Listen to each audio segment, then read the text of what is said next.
game set in a post-Second Inquisition purge London, where 4 young kindred whose sires are missing, presumed destroyed by the Second Inquisition / Operation Antigen, have banded together, focused around a club known as the Astro Club in the Barking and Dagenham area of London. However, recently the relative peace of their nightly unlives has been disturbed by a series of brutal murders of young women that have occurred around and within London Underground stations. Obviously, this is potentially drawing a lot of attention to the area, something they wish to avoid. So they started looking into it. After various shenanigans, they discovered a young woman, a recently turned vampire, who initially they thought to be the murderer, having discovered that apparently all of these victims, despite the information being suppressed by parties unknown, were drained of blood. They believed this young woman, Amanda Knight, at first to be the killer. However, it turned out that she was in fact another victim, and she had been attacked herself on the underground, embraced, and then seemingly abandoned. She'd returned to her home and slept, but eventually, not knowing what she was and not having any sort of resistance to it, her hunger for blood had overwhelmed her reason, and she had killed somebody. After a talk with Seth Morgan, she agreed that she didn't want to hurt anyone else, and he said, right, you're gonna go to sleep now, and we're going to take you somewhere safe. At which point he drained her of all of her blood, sending her into a catatonic, torpor-like state, and she was secreted at the Astro Club, owned by our very own MC Supernova. They all decided that something needed to be done about this matter because it was bringing too much heat down into their domain. And obviously they want to keep it clear of any Inquisition involvement. So they decided they were going to look into the matter further, but given the evening was getting fairly late, they all retired with the plan to meet up on the following evening and discuss their plan of action. So what we're going to do now is we're going to effectively hard cut to the Astro Club with you guys all meeting up. All I'm going to ask you all to do first is, can you all please make a rouse check as you awake in the evening? This is just see if your hunger remains the same. Okay, so Adrian is... Your hunger has gone up by 1. And MC Supernova, your hunger has also gone up by 1. However, Flowers and Seth, you're feeling pretty okay, to be honest. Okay, so as I said, we're going to hard cut to the Astro Club. It's early in the evening. Now, it's a Friday evening, so obviously the Astro Club, like most clubs, most sort of nightclubs, does a lot of its business on Friday evening. That's when people tend to hit the town, as it were. Certainly something Flowers would know about, being something of a party animal herself. So, as you all gather in the Astro Club, obviously in the management area, the sort of private area that MC Supernova's set aside for you, you can hear in the background like the club music starting up, the DJs testing out their equipment, etc. And I'm just going to shut this curtain for a second, since I think I'm going to turn to ash if the sun gets any brighter. So you can hear the thumping of the music in the background, and you can hear that sort of dull, sort of muffled talking on a microphone, as the DJs are sort of getting their equipment set up, and occasionally there's like a bit of feedback as they're testing at the various levels. But it's all muffled because you're in the management area. You've all gathered. Obviously, you've still got Amanda Knight, still catatonic, still torpid. She's shown no signs of rising because, as Seth succinctly put it last time, there is no blood in her body. She has nothing with which to animate herself, as you have all done. So you all gather around to discuss your plan of action. Go ahead. Now, just to remind us, Indeed. did we actually have a direction in mind for where we could start pursuing the leads? There was no specific direction mentioned at the end of last time. Right. I don't believe. Let me just check my notes, because I did actually listen back to the session today. If I recall correctly, I think the only thing we know is that there's a Nosferatu in the subway, and we might know where they were bitten. Yeah, where Amanda got picked up, right? Yeah, and I think that's pretty much it. Indeed, but before we get into your discussion, we're going to have a little mini flashback. Only an hour or so's flash, barely even a flashback at all. And the flashback is Seth Morgan leaving your haven. As you're walking towards the door to exit your personal living space, you see there is a small plain manila envelope has been slid under the door. Yeah,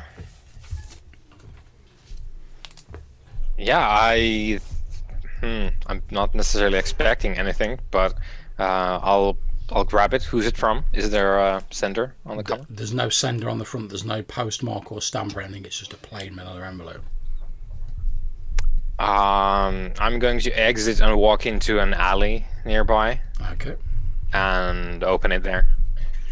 Okay. Just like the thing with Seth in this instance is just to get a little bit of an insight into what's going on. In case it's any kind of, there's some contaminating agent in the cover, he doesn't want in his place, so he's going to go into the alley to open the cover. Okay, that is absolutely fine.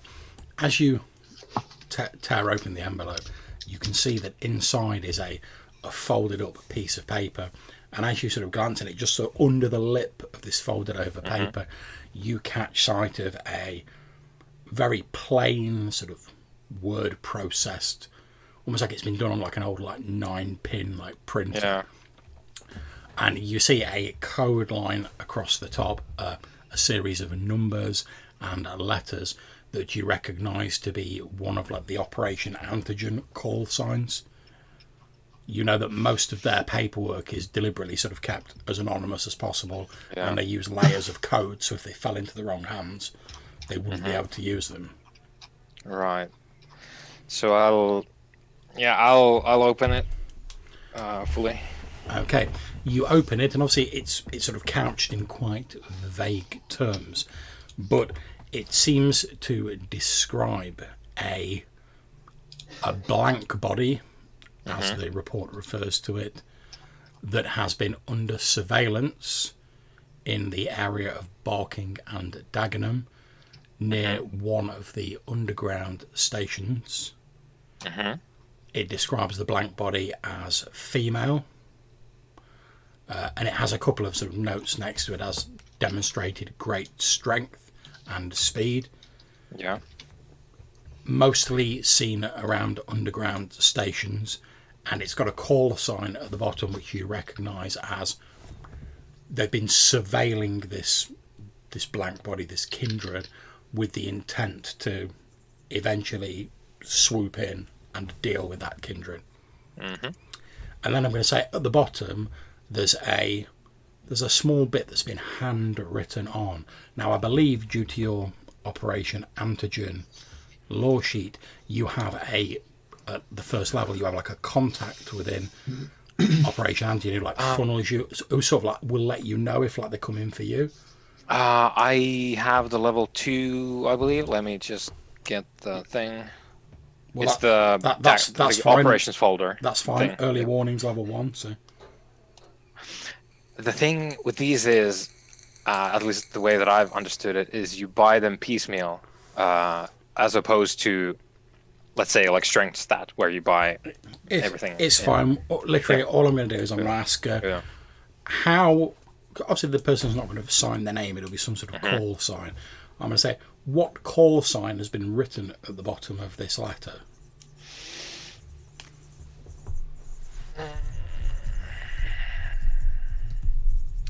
Let's go with it's King Edward. Like the potato. Okay, no problem. So yes, I'm going to say the call sign at the bottom is actually just like a capital letter E with like a little crown drawn above it.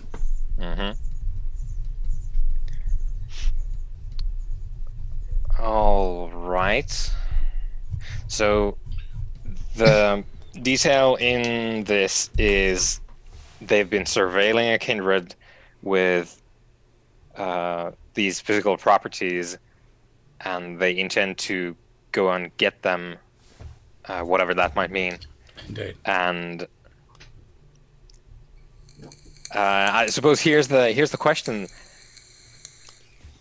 does Operation Antigen still think I'm alive? You'd previously believed not. Yeah. That's the thing that's going However, through. Yeah. Yep. Obviously, someone knows you're still about because they've slid this under your door. But presumably, most of Operation Antigen doesn't. Otherwise, they wouldn't have just slid you a letter. They'd have like smashed through your door and like dealt with you as well. Yeah. And it's probably all kinds of compartmentalized as well. Yeah. So. But okay, so I know the call sign. Am I familiar with this? No. Presumably antigen operative. No. All right. So anyway, you've got that letter. So we now cut back to present day with you guys all gathered around at the Astro Club. Please continue.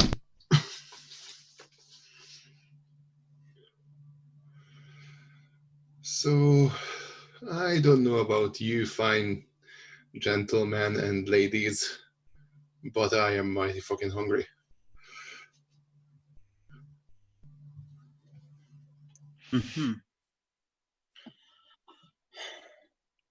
Oh, well, should probably look into that before we go anywhere. I presume so. When does the club open? Could you do something about that before we... Oh yeah. Should open in about half an hour. Okay. And then we let the party rock on for a while. And then I'll just grab a few people, invite them backstage, and, well, that's how it goes. And that is actually how it goes because, I have a herd in this establishment, so to speak.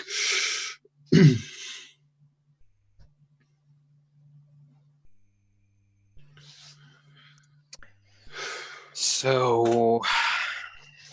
After that, though, how do we find our ugly friend? Well, I don't think there's an easy way to do this. I think we just have to go into the sewers. I mean, I imagine, considering, it's club night and he's after a certain kind of person, this is probably, the easiest way of doing it is to just track everyone who leaves the club via the subway. The easiest? Well, okay. Easiest. We know roughly where he's going to be, and it's going to be near our local station, isn't it? See, the thing is, I do actually have an idea of going about this, but it does require two things. On one hand, some time. On the other hand, for us to wake Sleeping Beauty. I would need what's the plan? I would need a little blood of her, and then a little blood of hers, and then maybe I can find out more about her sire. I mean, there's a problem with that, and that is that, you know, she has no blood currently. I do realize that, which is why I brought it up in the first place. I realize it's a problem, but if it's a problem we can solve, I can Well, take a little stroll through her blood and see what that brings us. I mean, are we able to just wake them? I mean, if we feed them, yeah. Yeah, pretty much. She's fairly young, so she's not going to like slough off the sleep of ages, but she needs blood in her body to be able to animate herself. So obviously you guys are no expert in this, but theoretically you give her some blood, she'll instinctively, as you all do when you wake up in the evening, you don't have to consciously do it, you use some of that blood to wake yourselves up. I mean, Yeah, but see, the problem here is that we don't just need to give her blood for her to wake. We need to give her enough so that she has leftover I can use. I know, not easy, but there's this little ritual Anna taught me, which could be very handy in this situation.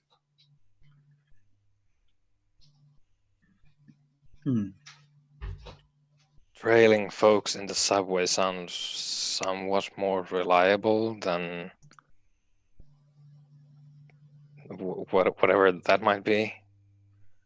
I mean, have you seen the size of London? I mean, luckily, we're not searching the whole of London, are we? If this person has gone to, I don't know, Epping, then why would we care at that point? Right? But they won't have, because, you know, I hate to compare us all to serial killers, but we do tend to have a certain MO when it comes to feeding. And some have a very distinct type as well. Yeah. Yes. Well, see, the option is there. Which is good. It's good to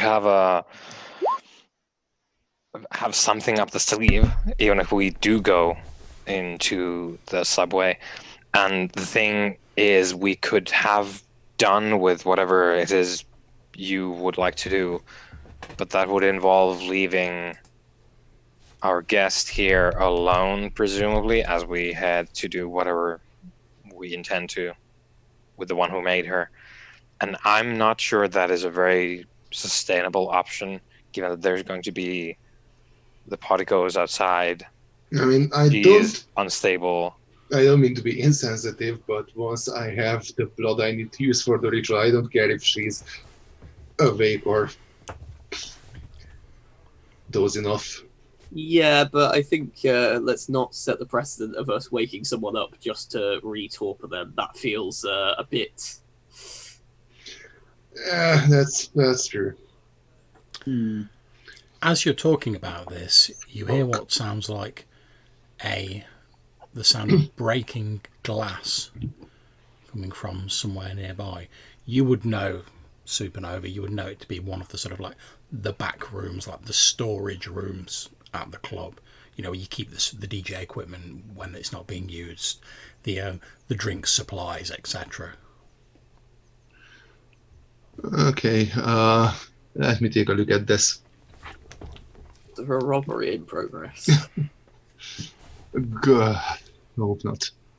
I mean, it's not like our on life is uneventful right now, so I'll be right back with you, gentlemen and ladies, in just a minute.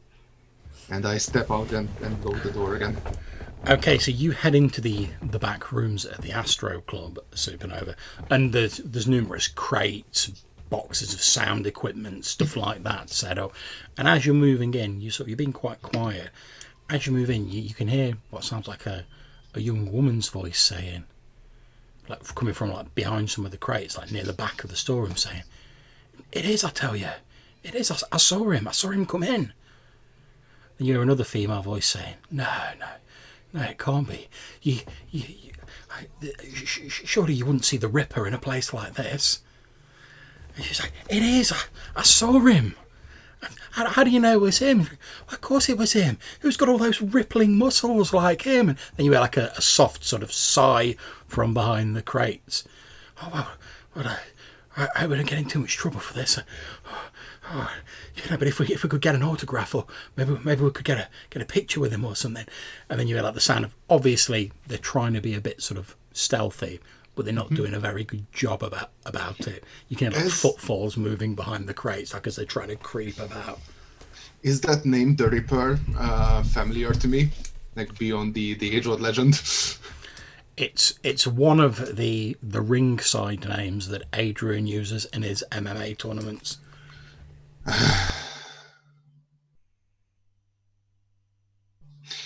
I'm going to find a light switch, click on the lights, and just You hear from behind call some crates. out.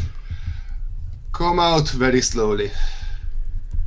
You hear a woman's voice going, "Oh, I knew we were going to get in trouble." And then you see like two sort of fairly sort of young, I mean they're probably 18, 19 girls wearing sort of fairly skimpy like clubbing outfits sort of totter out from behind these crates.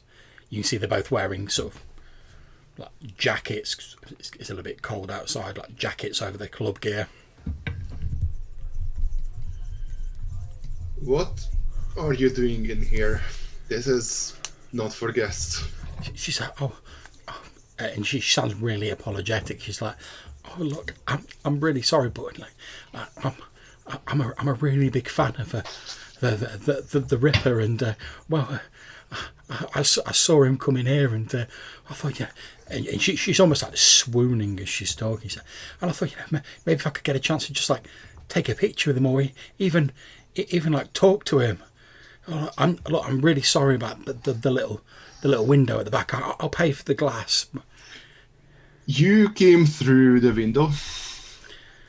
Well, yeah, we know how hard it is to get to talk to people like this. I mean, you don't just see people like this walking down the street. So I lost my head a bit when I saw him come into the club, and she's like her words are tumbling over her because she's like, hold on. She's obviously worried you're going to call the police. She's like, "Oh, I'm really sorry. I'll pay for the glass. I didn't mean." Shut up. So you were hoping to break in here and then saunter off with a picture and an autograph. Is that what happened? Well, yeah. We just wanted a chance to speak to him. I mean, the ringside psycho himself. I mean, can you imagine we'd actually get to speak to him? I can't believe I'm saying this, but you know what? This is your lucky day. Come with me. They're like, "Oh, thank you," and they follow you. I'm going to confident that we have the means of making them forget anything they might see in there. So it's a pretty safe assumption. I'm going to lead them back into the safe area. Let them enter. Okay, so MC, after a couple of minutes, MC Supernova comes walking in, and he's got these two sort of excited looking like young women who are like talking amongst themselves. However, like as soon as they see Adrian sat there, they're like, Ripper, Oh no. you have guests. Oh What? no. Not again. Go on, lady. John, I am blushing. "Okay, make that check." Yeah. Oh, Oh, yeah, I no. guess I'm doing that as well. Yep. So I think it's a case of the door opening and we see MC and then we see people and it's like, what the fuck? And then the rising color to the face. I mean, I am not particularly concerned because of this, because as soon as the ladies will step toward Adrian, I'm going to just close the door and lock it with the keypad. Okay, so both Seth and Adrian have made and failed rouse rolls, so your hunger will be increasing. Oh boy. I'm also going to dim the lights in here, just to do like a moody. Yeah, you reach level. up to like the dimmer switch and you turn it down to like the Austin Powers sort of low light setting. Could you please say that you have a clapper? Maybe. Yeah, you've got the money for it. He's just like, Siri, set light to romantic. Set light to, oh yeah, baby. Okay, so as these two young girls walk in, it proves to be talking excitedly amongst themselves, but then they seem to go sort of like all shy and a bit sort of embarrassed as they actually see Adrian and not really knowing what to do, because they never really actually thought they were going to get in to see you, to be honest. But just as you're considering what to do, Adrian, the lights go down. Oh yeah.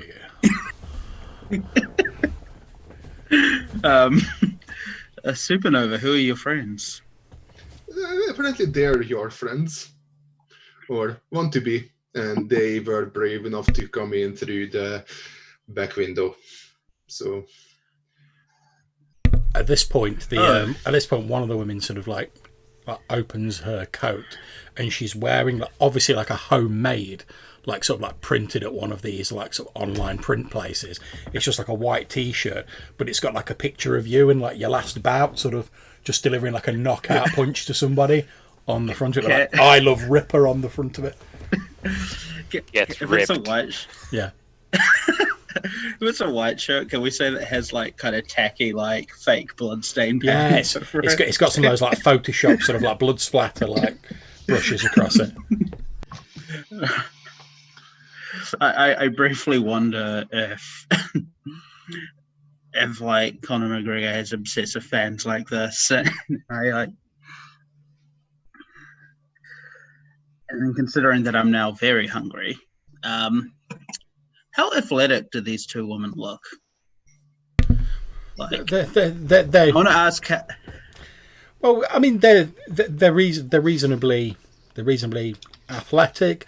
They're not exactly Olympians, but they're sort of regular clubbers, so they spend a lot of time dancing. So they're reasonably athletic. They're reasonably fit. Okay, so. And they're slowly starting to overcome their initial shyness. And the lead one, the one wearing the T-shirt, sort of starts asking you some questions about like your last bout against Crusher McGee. And like, oh, did you really manage to take him down in like 2 rounds? And was that special move you pulled out to finish him off, was that something you came up with yourself? Or and like literally as soon as she starts talking, it's like the questions are just like pouring out of her, like someone's like taking their thumb out of a dam, and it's. I try to like keep up with the questions. Like, yeah, of course I did. What do you mean? Like, it's you can watch the fight on like the internet. But the second one's like, I've got it recorded. I'm like, yeah, and that's not a special move. It's like basic jujitsu, really. And I begin just kind of like responding to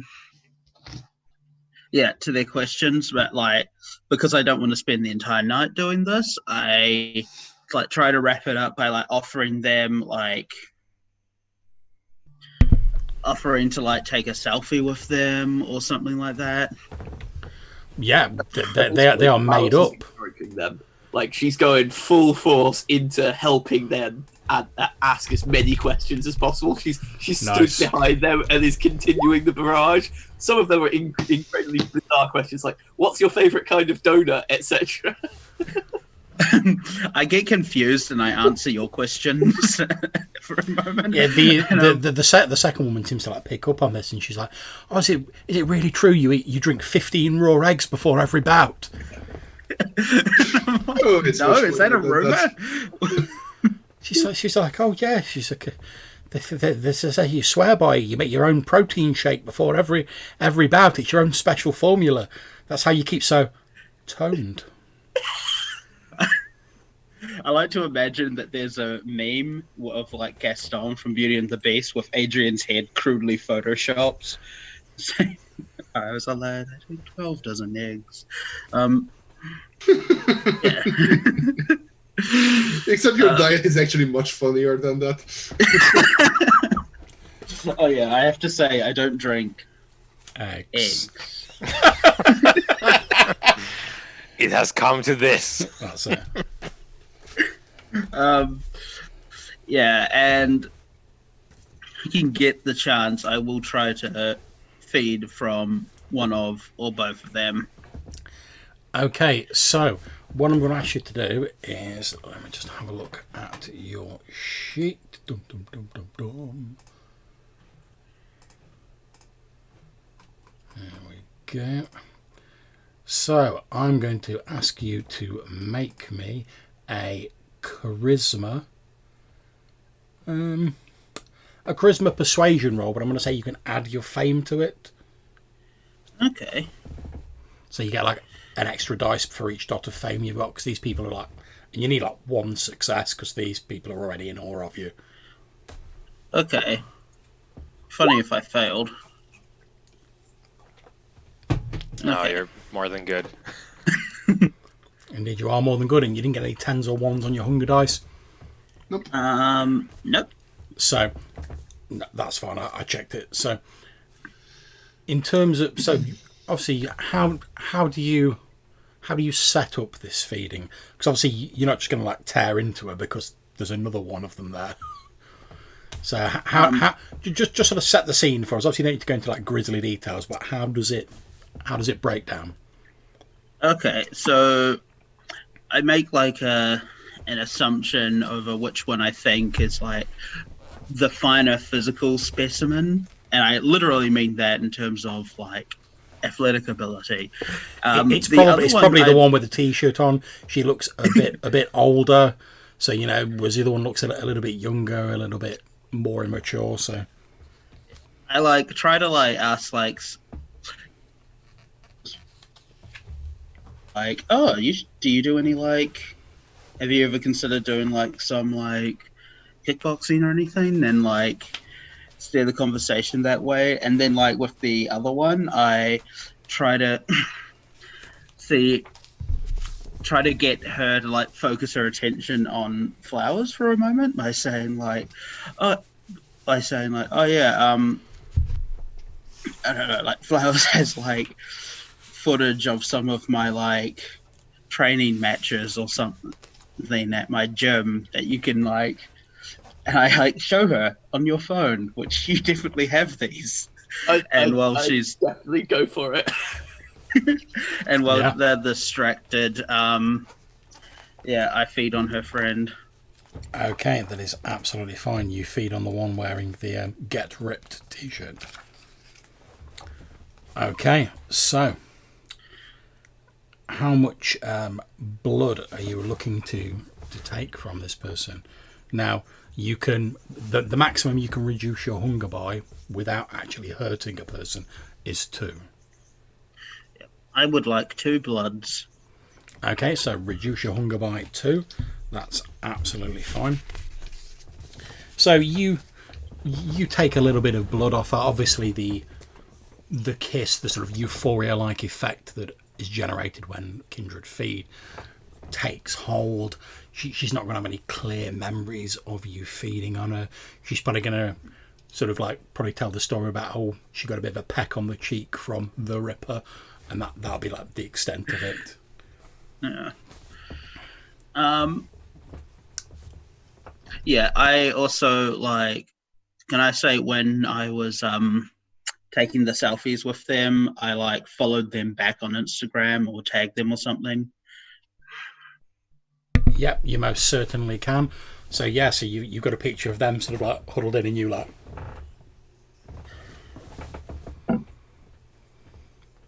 and along with something like hanging with the fans at the Astro Club or something. You could get a bit of a plug in there for the club, haven't you? Yeah, I do that. Yeah, that I'm assuming that's like your Twitter handle or something. It is now. And I assume it's like one of those. You see that with like some people who's like Instagrams or Twitters are just like entirely like business. They have like way too many like hashtags because Yeah. it's one of those things. It's just like a word soup with every word a hashtag. Yeah. Okay, so I'm assuming after you've fed on this person, you're going to try and sort of like shuffle them out the door eventually. You know, because you've got business Yeah, to do. yeah. So do they need like time to like recover before they can move on their own? How does that work? She's probably a little bit unsteady. I mean, she might be a bit lightheaded if she goes drinking. It might go to her head a bit more, but she's not actually harmed by it. You've only taken a little bit of blood from her. Supernova, is there a place we can get these two to like lie down? I'd hate to send them out to the streets when there's a known predator out there. I'll just help him move the two ladies over to like the regular VIP area. Yeah, not a problem. They are having the time of their lives. They've met one of their idols. Now you're escorting them to the VIP area of a club. They've probably never been in the VIP area before. So they think the whole thing's wonderful. And the oldest of the two, the one who's been fed on, the one wearing the T-shirt, she insists on pressing £50 into your hand, MC Supernova, to repay you for the broken window. I will take that. Yeah. A business is a business, though. Exactly. And I imagine in this time frame the club would have opened, so I'll just find a couple of the regulars, invite them to the backstage area, the VIP area. I imagine it would have like booths. That's fine. The rest of us can also feed. Yeah, you've got your herd, so I'm not going to make you all make rolls for that. So anyone who wishes to, you can reduce your hunger to 1, because that you're taking advantage of MC Supernova's herd. How much herd do you have? I believe it's 47 people. Like it's 2 points. 2 points. Okay, so there's 2 hunger you can reduce, and that's for a week. So. Okay. Yep. Thank you. Okay. So, with that little bit of random business dealt with, you're free to deal with the more important matters of the evening. Well, if we happen to need to follow some young woman who might be leaving a club. Did you propose we follow these fans of yours? I suppose, although... Yes, I suppose. Do you think we need to wait until very late in the night, or given all the givens, it would be quite easy to get them intoxicated quite quickly and then for them to leave the club quite quickly? Do you think we should do that or wait until, let's say, 3? I say the former. So, this kindred is feeding on 2 women drunk really quickly at a bar, is what I'm hearing. The blood loss helps with that, I think, quite well. So that's the general plan. Okay, I'm up. I've got it. Don't worry. I'll be back in. Yeah, Flowers is like, can do. I just goes to the bar, gets 3 kamikaze shots immediately. So you see you see the barkeeper in the sort of VIP area. Obviously knows you're a friend of the boss. They don't bother IDing you or anything like that. You notice as they're sort of serving you, like they sort of look at you and then they give like a sidelong glance at the toilet cubicle that's just off to the right, the one that you've slept in a couple of times. Okay, I'll pay for toiletries next time. Okay. But just understand, before you leave to go do this, I'll give you like a wad of cash, like to just go ham with. Ooh. I'm assuming like Supernova charges us. Like he says, business is business. Yeah. I mean, charge you for what exactly? Drinks, probably. I think you would enjoy at the very least a VIP discount. Oh yeah, you probably get a bit of a discount. But okay, so you head out, you buy some drinks for these two young women who are having the time of their life, to be perfectly honest. And as you walk out and you're like with your big wad of cash that you've got off Adrian, and you're like, oh, anyone fancy a few drinks? With this like wad of cash, yeah, they're well up for that. You're just like, oh, you've met your hero. Free drinks. So Yeah. I flavour it more as like Ripper's so glad to meet his fans. Like occasionally, he's quite private, but sometimes just meeting the right people is great for him. So they're like, he told me that this night's essentially on him. And then I just like order some of the probably highest proof alcohol in the bar. You walk out with like 2 bottles of absinthe. you come out with like a couple of those like the cocktails where they're mostly shots with like a little bit of cocktail on top. And are you having one yourself, or are you just like buying? Oh yeah, one for obviously. Yeah, so you sit down, and within the space of a few minutes, really, they've like slammed a few of them back. They're both quite giggly. They're both still like talking excited. Oh, I can't believe we met the Ripper. That sort of stuff. And they're both absolutely hammered, especially the one who Adrian has drank off, because as Seth rightly predicted, with the slight lack of blood, the booze has gone straight to her head. You're pretty sure that like if when she goes out in the cold air and the air hits her, she's probably going to need to have a friend standing very close by to her. Let's put it that way. So like I'll probably at that point like do some kind of signal. I assume we've done something like this before in the club, where like I'll signal like the security to just come round and just like do oh you're getting a bit too things. Do you want us to call you a cab, etc. to them? And I'll be like, oh, don't worry, I'll get these two home and try and lead them out. Yeah, that's absolutely fine. You lead these two young women out, and as you'd predicted, as soon as the older one with the t-shirt walks out and the cold air hits her, she's like, and she has to like put her arm around like a friend's shoulders to like steady herself. So yeah, I'll be like, oh, shall we? Like, where do you two live? Do you want to get the subway or? She's like, oh yeah, it's only a couple of stops to get to mine. Yeah, it's not. She like looks at her watch. Yes, it's not too late tonight. Yes, so the underground will be fine. Cool. I'll sort of like start getting them along whilst sort of being in the general area. Okay, so as Flowers is like leading these two, I don't like to call them sacrificial lambs, but these two young women to the underground station, are the rest of you following at a distance? What are you all up to? Yeah. The plan would be tail them at a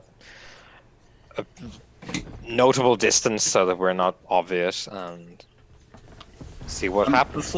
I mean, I Yeah, can't not be obvious with my neon green hair, but yeah. Yeah, MC Supernova, as he leaves the club, it's almost like the sort of neon lighting of the club gets like carried with him because of his like bright green hair. It's almost like when you sort of think about it, it's almost like the club is like a reflection of him. So like the decor inside the club like reflects his own personal aesthetic. Just gonna say before I leave, I see if I can like steal someone's coat or something, because I assume if they turn around and happen to see me, it's got to be more fan service. Yeah. And get a hat as well, unless you have one. That's fine, because the club is now in full swing. And in fact, as you leave the VIP area to walk through the main area, obviously the VIP area has like a little bit of soundproofing to like make it more comfortable for chatting and whatnot. Mm-hmm. As you like open the door of the VIP area to go into the main area, as soon as you open the door, it's like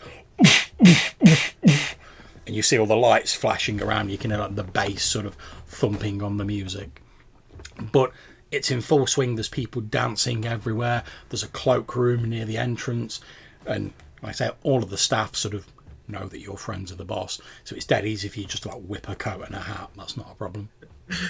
It's okay, I'm friends with the boss. I'm like, that's not the issue here. You're stealing someone's coat. And in fact, as you walk out, you can see sort of stood on the door is the bold, severe-looking form of Wade, the head of security.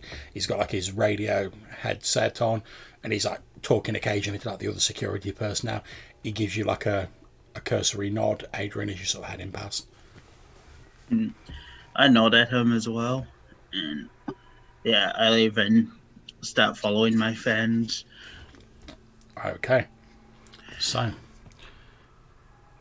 the basic plan, Flowers, if I'm correct, is you're going to lead them to the underground, then you're just going to let them get on a train, or? I think I'm going to make it so it seemed to them like I leave them at the underground, and then I'm going to go use some of my obfuscate powers, and then just like get on the train with them, essentially. Okay, nice. Right. That was amusing. So, as you're walking along, can you all make me a wits awareness roll? I can try.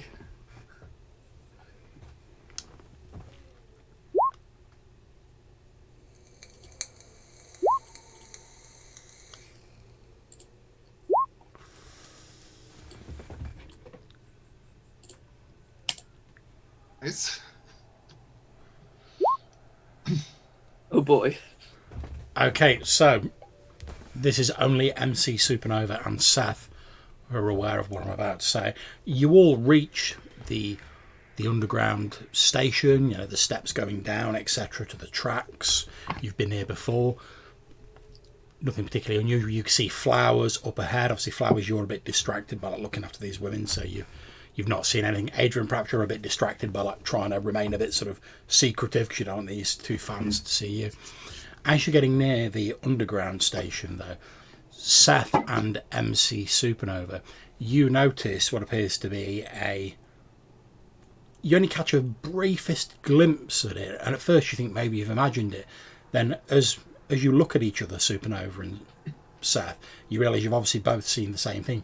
You catch a glimpse of what was perhaps a figure stood on the roof of one of the nearby buildings overlooking the underground station, but then this figure obviously sort of moved back from the edge and you lose sight of it. Okay.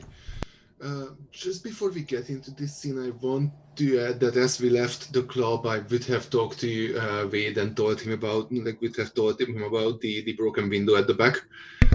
No specific details, just to let him know it needs to be handled. Yeah, that's not a problem. He says, yeah, no problem, sir. I'll get a housekeeping onto it. Thank you. He wishes you a pleasant evening, and obviously you head on your way. We cut back to, as I said, you're at the underground station. You're a little bit of a distance away, Supernova, Seth and Adrian. Flowers is a little up ahead, just at the actual top of the stairs with these two young women who are about to go down. You're having to like help them a bit, Flowers, because they're quite drunk and it's concrete steps going down. But Supernova and Seth, like I say, you notice this brief glimpse of a figure stood on the rooftop nearby. But then, almost if perhaps it didn't want to be seen, it sort of shrinks back out of sight and you can't see it anymore. You see that? Yeah, I'm trying to decide whether it would be a good idea for me to go and check it out now, or if we should just go. Do you have your cell phone with you? I do. What do you think? If I go and check it out, I will message you, and if you see something going on, you message me. Yeah, I think that's as good as it gets. Okay. The rest of us then just walk on, as if we've not seen anything. Okay. But, yeah. So I'll pivot as if to I don't know, check my as if my phone had received a text message, and then I'll fiddle with it for a little bit, and then whoosh, I'll go and try to go track down this individual. Okay, so presumably, are you trying to be stealthy? Or are you? Yes, that is the idea here. Okay, so maybe some form of stealth roll. Yep. You could use dex. You could use wits. Yeah, I think we're going with. Well, I suppose because it's this individual was on a roof. Yes, So that's right. yeah, I guess. Well, if wits is on the table, that's fine Mhm. by me. Dex as well, but let's go with wits. Trying to, I suppose, catch them from a clever angle. And let's see, where is the stealth? Stealth there, and wits. And I will, in fact, leverage. So there's a number of buildings here, John. Indeed. Yep. And it is indeed nighttime, so I will leverage my shadow cloak, Yeah. which is I like where this is going. my level 1 oblivion I power. summon the shadows of oblivion to veil Yes. me from sight. Yeah, Yeah, that's fine. which gives me +2. Yeah, obviously it's a level 1, so you'd have to make a rouse check. Yeah, it's a free one. So here we go. So the shadows sort of subtly hide me as I try and make my way. Yes, they That's do. a shit roll, but it's still 4 successes. Yeah. Okay, so the shadows of the alleyways seem to cling to you as you walk through them, sort of gathering around you like this enshrouding cloak. And as you move around the building, you're in time to see a man wearing, you assume it to be a man, wearing what looks to be black sort of tactical gear, drops off the side of the building onto, like, one of those big sort of skips, those big sort of dumps that's obviously in like an alley, in the alleyway beside the building, sort of drops down quite nimbly and quite quietly, sort of like bends their knees as they land, makes like just like a as they land on it, then jumps nimbly down to the floor. You hear him sort of where you see him reach up to his ear, and then he says, "No sign of blank body yet. Holding position." Shit. All right, so presumably I'm not currently in his field of vision, given No, that you're creeping sort around. of you've sort of like shrunk back into like one of the sort of The shadows. one of the side alleyways, that's because there's plenty of like bins and Yeah. stuff like that around. So you've sort of shrunk into like a little side alleyway. The shadows have gathered around you, and he seems to be entirely unaware of your presence. He pauses for a moment as though perhaps he's listening to instructions, and then he says, "Understood. We'll continue surveillance of underground entrance, returning to original position." Then sort of quite athletically he jumps back up onto this skip, leaps up, grabs hold of the roof ledge, Yeah. pulls And himself up, and pulls sort of himself disappears onto the roof. So he's a no shit actual operator then. At least that's the conclusion that Seth reaches, because he's displaying some pretty good prowess here. So he's going back up to the roof. Yes, he is. What I'm going to give you a moment to consider what you want to do, Yeah. because I'm going to cut Yeah. back to the others. Okay, so guys, you've got these two young women waiting, sort of like just getting ready to like head down the stairs. It's taking them a little bit of time, so like I said, they're drunk, and obviously Flowers is having to help them. You don't want to just like fall and like smash their brains out on these concrete stairs. Well, I assume you don't anyway. But okay. So as you guys are, Flowers, as you're sort of starting to help them down the stairs, walking down the street, sort of parallel to the subway entrance, a fairly sort of striking woman, who I'm hoping you can now see a picture of, comes walking down the street, and as she draws level with you all, she looks at all of you and then says, I'd advise you not going down there, to be honest. These places can be a bit dangerous at the minute. I'd get the night buzz if I was you.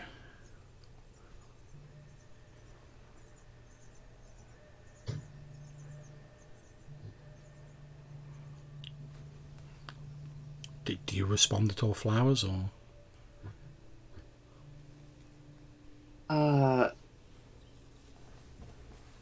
I think Flowers is just like, I mean, but I've got the ticket now.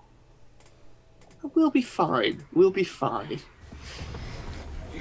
She smiles a little, and then says, "Look, I'm not trying to tell you what to do. I'm not your mum, but trust me, the underground's not a safe place to be at the minute, especially for people like your friends, you know."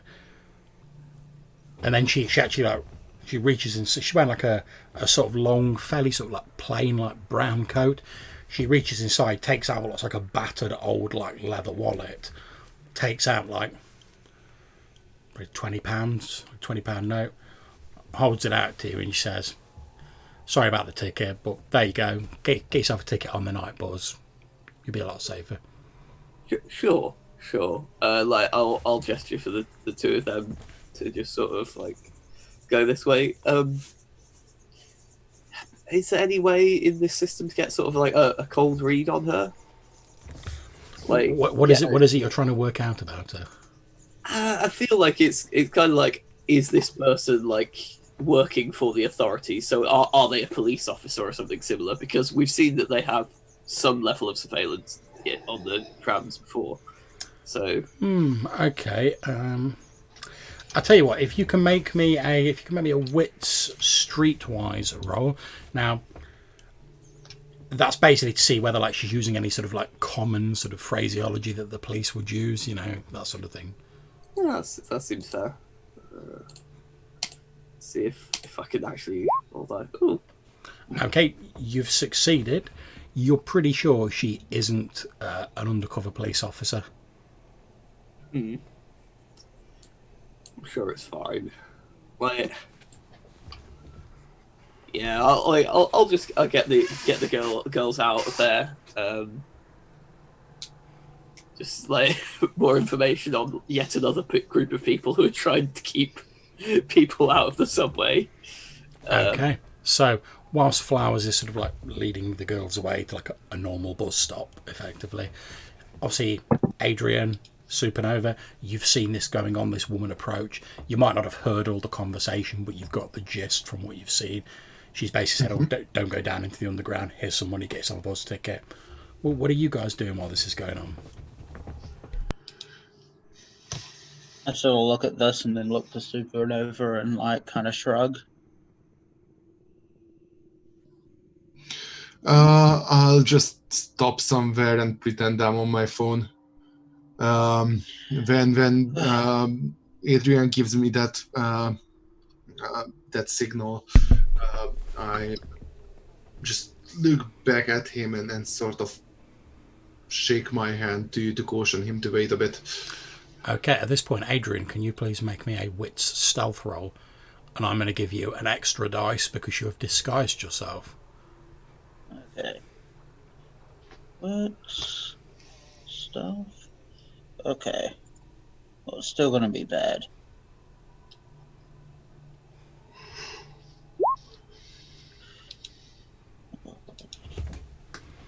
Okay, that's fine.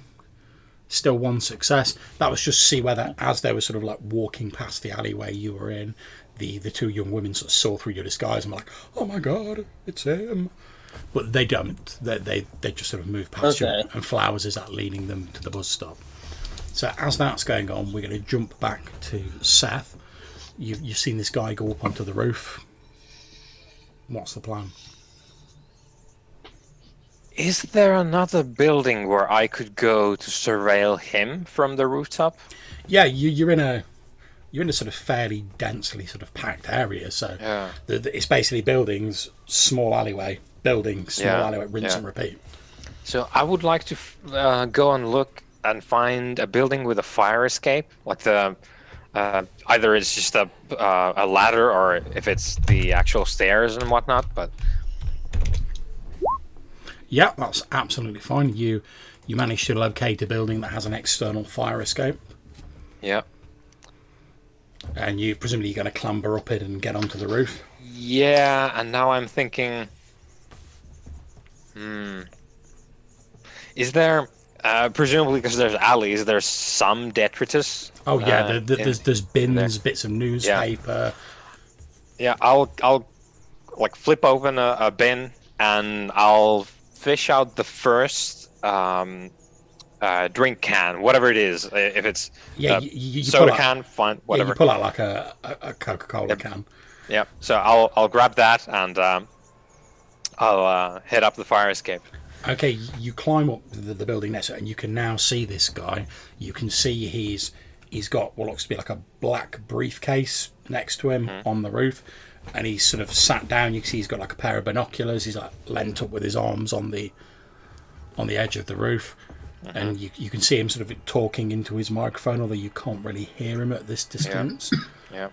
Then, as you're sort of like following his view, you see this scene I've just described where this woman comes walking up and says, "Oh, well, I wouldn't use the underground if I was you," and all of that. You see, you can't really hear what they're saying, but again, you sort of get the gist. You see what's going on. As that happens, you can see him talking into his communications device. Then he opens the case next to him, and he takes out what appears to be a rifle, and he starts sort of like assembling it. Yeah. Like very quickly and deftly. He's obviously like had practice of this. He's like putting the tripod on it and everything like really quickly, and he's basically setting it up on the edge of the roof.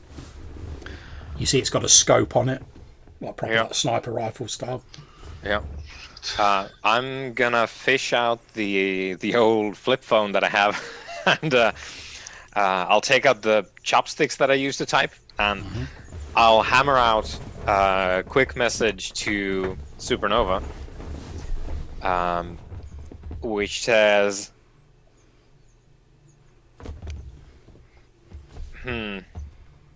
I'll say, gunman, comma, stay away from woman. I'll hammer that out as quickly as I can. Yeah, that doesn't take you long with predictive text. That's fine. Yeah. So, Supernova, your phone goes off. You get a text message. You hear your own voice going, "Look, will you just fuck off?" And then a message pops up on your screen saying the message that Seth's described.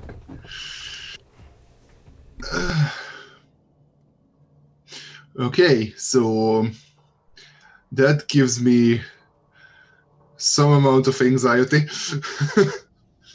I will try to discreetly wave Adrian over. Yeah, that's not a problem. You're fairly near each other. So Adrian, Supernova like waves you over. You see he's got his phone out. Yeah.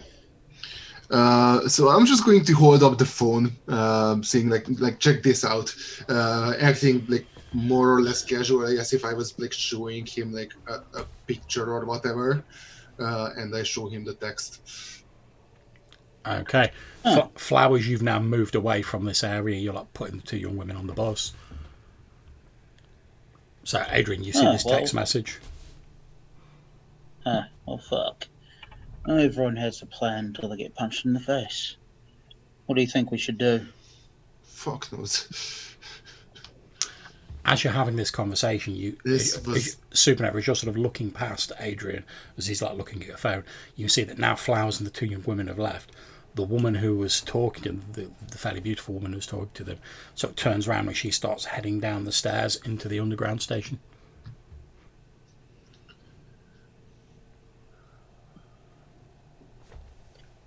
So it said stay away. This was not part of the plan.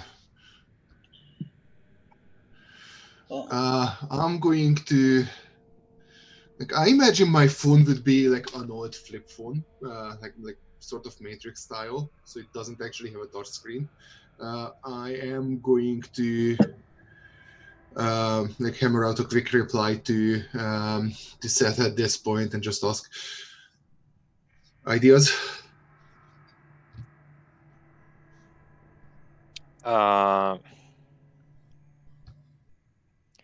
I think because I'm keeping one eye on our friend on the other roof, and You can see he's now got the gun constructed, and he's sort of like so he's ready to lying go. down sniper style. You can see he's got his hand to his ear. Perhaps he's waiting for like the go order, which you know would be the standard antigen practice. They don't sort of pull the trigger until they've like received that final order. Yep.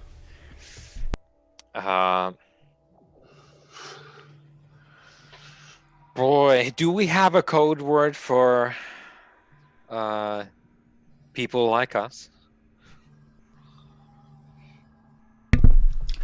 Does antigen have a code word? No, I mean our coterie over here. Do we have an actual word or like I don't know, emoji? Yeah. Do you guys have like an emoji or a code word you used to mean kindred? You know, like how you said AC for like Astro Club. I'm gonna say that because I have a shitty ass phone, so it doesn't have actual emojis, so I need to type them out, old school.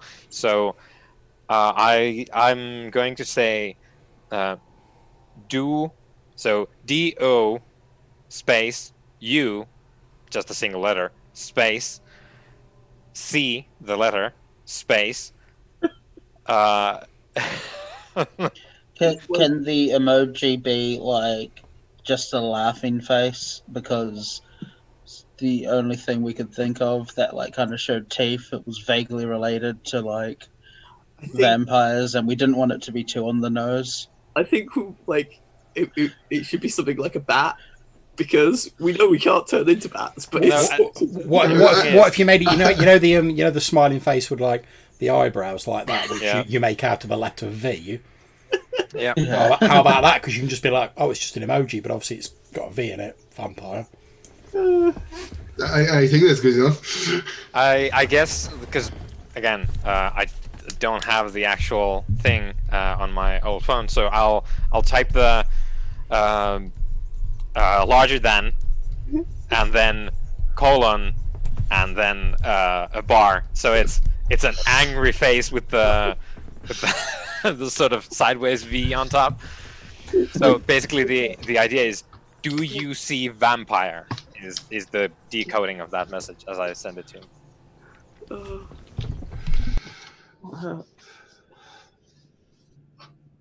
I send back a minus sign to show her to respond negative.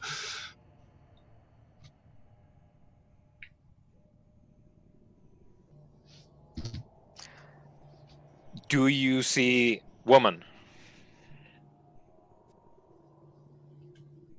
Which it wouldn't be like, do you see anyone who's a woman? Yeah, I get that downstairs.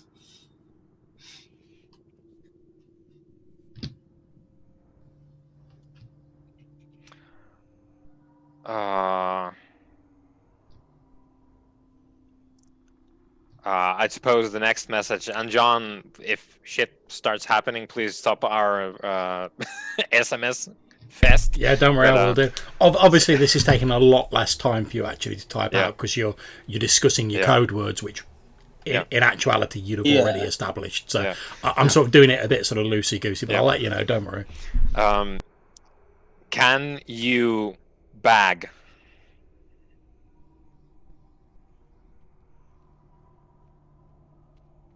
Okay, would I know what you refer to by bag at this point?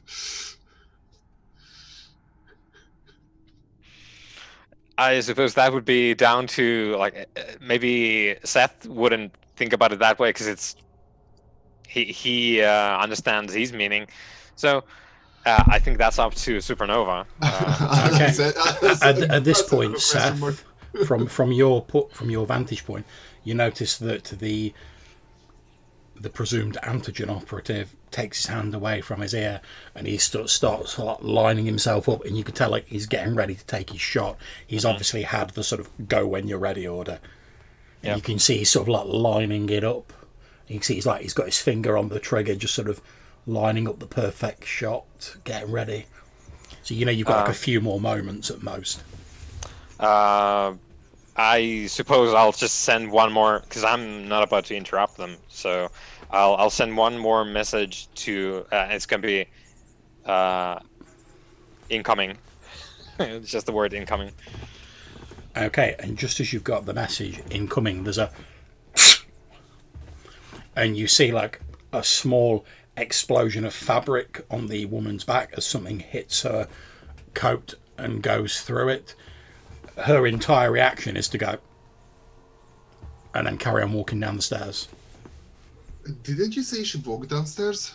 Now, she was just starting to walk down them. Then, just as she was disappearing down the stairs, this sniper's taken a shot at it, presumably with a silenced rifle, hence the... It's hit her in the back, but instead of like going and falling down the stairs, she's literally just gone and carried on walking down the stairs.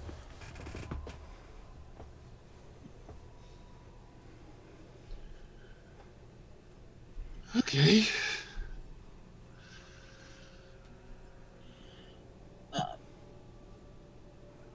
Is this... Is it like the way that she was shot and like the sound that was made? Is it like such that it would be normal or like within reason for like if we were normal people to not react to it? Yeah, it was a very slight sound. Now you guys sort of knew what was going to happen, so you were listening for it. But with all the traffic noise and whatever, and like the noise of nearby clubs and such like, and people talking, if you weren't listening for it, you could have quite easily missed it or gone like, oh, it's a car going past or it's something else. Most people wouldn't have paid attention to it. From your position, Seth, you notice that although obviously he's been like looking through the scope at this woman, the antigen operative doesn't appear perturbed by the fact that she's just sort of like pretty much shrugged off the shot. He very calmly starts disassembling the rifle, starts like packing it into the case next to him. You see him go onto his earpiece briefly, and he says something into his communication device. Then he closes up the case, tucks it under his arm, jumps off the roof again, like onto the skip, athletically like drops down onto the floor, and he starts walking away in the opposite direction from the underground station.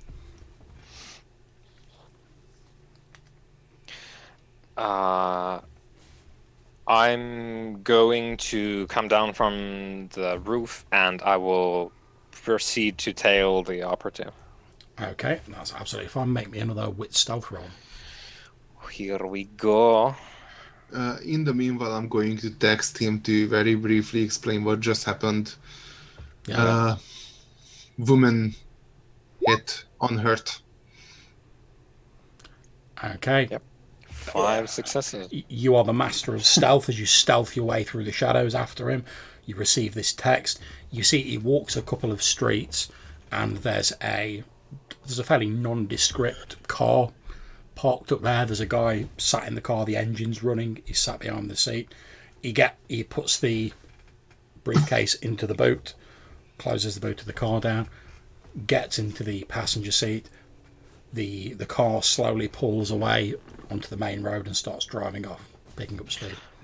Is there a license plate on that? There is a license plate on it, yeah. I will get that down. Okay. I'll just make a. I'll start a text message to no one, so I'll just save the license plate on my phone. Yeah.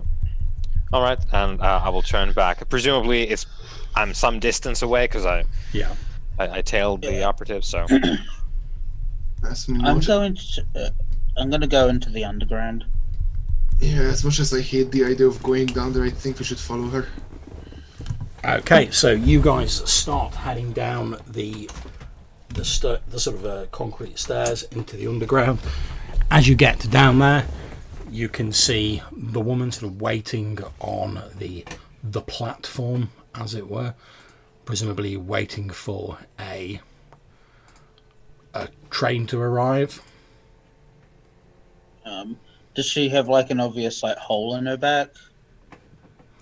As you look, you can see there's a small hole in the back of her coat, yeah. Nasty wound.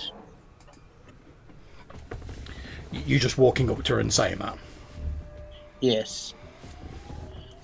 Okay, she turns around and sort of like looks you up and down, raises an eyebrow, and she sort of like reaches backwards to her coat. You see her like feeling the hole in it, and she goes, "It's not so bad." Had worse? She smiles but doesn't say anything. Does it happen to you often? She says, "More than you might think, especially recently." We live in troubled times right now, don't we? Indeed we do. Indeed we do. Especially with all these recent terrible crimes going on, these murders. Don't know if you've heard about them. There's not been much information in the newspapers. Yeah, funny that. She raises her eyebrow and says, "Yes, sir." Almost like someone's trying to keep the details out of the public eye.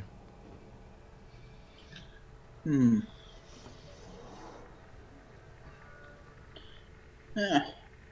So, you know about the murders, and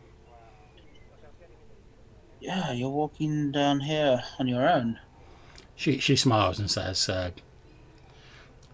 I can look after myself." I can respect that. She looks you up and down and she says, "Well, I'm sure you can as well." I kind of smile. Can I like get a read on her? Because like, What is it you're trying to work out? okay, I guess I'm trying because I'm fairly confident that she's some sort of vampire, or the most like, yeah, the most tough like human. But I'm kind of wondering like, do they think that I might be a vampire? Like, how are they reading that interaction from her end? Okay, well, I tell you what, if you're trying to work out if she's a vampire, you could make a wits medicine roll, perhaps a wits investigation roll. No. I mean, I want to know if she thinks I'm a vampire or if she suspects anything about me. Okay, in that case, make me a... It's either wits awareness, or I'd say you could perhaps use a wits insight. Alright. What?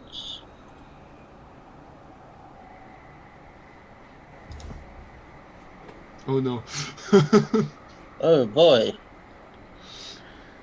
Okay. So, as you're looking at this this woman, you've obviously got a little bit closer to her as you're talking. Like you say, you were looking at the wound on her back. There's not a great deal, but there's like a thin trickle of blood has come out of the wound. And as you sort of move around, you're looking at it and you're talking to her, the sort of the scent of it, the coppery tang of it, drifts up to your nostrils, and you can almost smell the potency inherent in that blood, and you feel a brief sort of spike of hunger.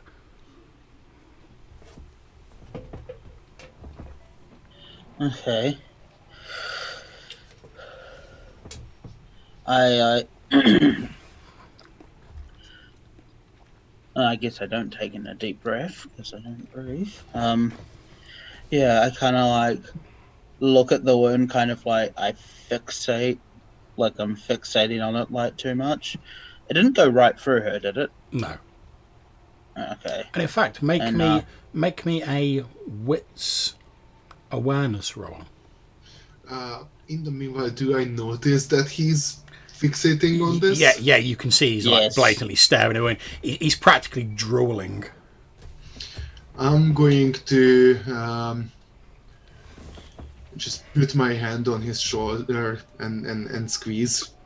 Okay, so you feel MC Supernova's hand come on your shoulder and like just gently like squeeze your shoulder. But as you're sort of fixated on the wound and you're looking at it, you can see the trickle of blood. But you can also see there's like something else around the wound.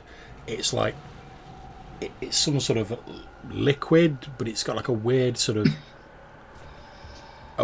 like it catches the light in a strange way, almost sort of like fluoresces as it catches the artificial lights in the station.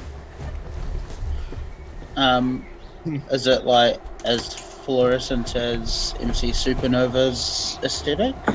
When it catches the light, yeah, but only when it catches the light. Otherwise, it's difficult to see. I kind of like, stare a bit longer, and then I like kind of like whisper to Supernova, like, "Do you see that? The light? What is it?" At this point, Flowers, you've obviously taken the two women, and you can have come back. So if you want to come down into the underground and sort of join in this, you can do. I mean, I would like to trigger Unseen Passage, which is my level 2 obfuscate power. Okay. And it requires a rouse check. Yeah, make your rouse check. Okay. Your hunger goes up, but your hunger goes up by 1. But I believe, unless the clearly obvious vampire lady has a level in Auspex and see the unseen, no one in this scene can see me, That's true. including the cameras. Yeah, no one can see you, so you just waltz down there. In fact, you're already there as this scene is like unfolding. You just sort of stood there invisibly watching a Supernova sort of like squeeze Adrian's shoulders as he's like. Oh. I like the idea that Flowers is there, like, do people have a crush on him? How? Okay, so Supernova's put his hand on your shoulder. You've seen this strange substance. What do? Do I have any idea what this is? Do you have any dots in science? Yes. Make me an intelligence science roll.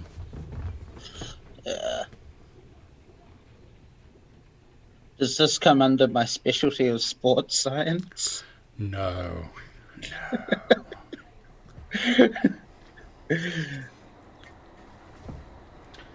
Okay, so I imagine I would have no idea whatsoever what it is because no, you're behind Adrian. yeah, But if you had to guess, you'd say maybe it's some sort of like radioactive isotope. Maybe. Huh. Do I think that if it is a radioactive isotope and if they're going to use the radiation to track them, is there any risk that it would be on us? You think you think it's fairly unlikely that there probably needs to be like a sufficient concentration of it to like give out enough radiation to track, because obviously if someone was using it to track, they wouldn't want to be like tracking like, oh, they touch this or they touch that, Yeah, like, right. running around everywhere. So you think you don't know for sure because you're not an expert, but you think as long as you're not sort of like rubbing your face on her back, you're probably all right. Okay, well, which wasn't an endorsement to rub your face on her back. yeah, that answers my second question. Can I rub my face on her back? But to be honest, that was my first intention. Okay, so I just kind of say like, well, I would probably dig that out if I were you. You're gonna be trapped with it. What do you mean? She asks.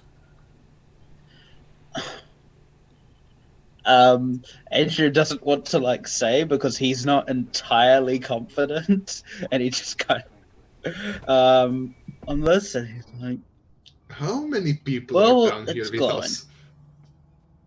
There's about 12 people down here, sort of like none of them are like particularly near you. They're all just like along the track waiting for a train. Okay. Yeah, she's like, what do you mean?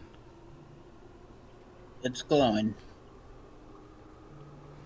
She reaches her hand around, and you see her actually sort of press her fingers like into the wound. She's like, you can see her sort of like digging around with her fingers, obviously trying to find the bullet. Then she goes, pulls it out and looks at it, and you see this the bullet, like the sort of the metal casing, appears to have like split or fragmented as it's gone into her, and there's this now sort of like green in the light, sort of goo on it basically. She mutters something under her breath, and then she just sort of like flicks it away. That's as impressive as it is disgusting. She Yeah. she then gives you a nod, and she turns and walks into the ladies' toilets. The one place we can't follow her. Where's Flowers? Where's Flowers? Where is Flowers? Who knows? Flowers is in the ladies' toilets. If you wish to have followed her, you can do so quite easily. Yep. Like, I will follow her. Yeah. Does Flowers have a phone? Yes. I'm going to text her to ask where she is. So I imagine the phone is probably on vibrate, because that can be covered by one of my other powers, so Yeah. I can keep invisible whilst doing it. So you probably just get the text back of "in the loo." Yeah, and basically as she sort of flung the door open and walked through, you've sort of slid through after her. You see her walk into the ladies. She takes her coat off, folds it up, puts it on the side near the sinks. She then takes like a wad of toilet paper, wets it under the taps, sort of uses it to like basically sponge down like the wound on her back. She then rolls it up, puts it on top of the coat, sort of washes her hands, splashes some more water on her back. You see she's just wearing like a sort of a fairly sort of plain sort of dark maroon t-shirt underneath her coat. She then starts walking back out of the toilets. Does she take her coat with her? No, she leaves the coat with the rolled up wad of toilet paper on top of it. Cool. I will follow her. Okay, so a few moments later, guys, you see this woman walking out, and as she walks out, we're going to have a short 5-minute break here, guys, for you to like use the conveniences.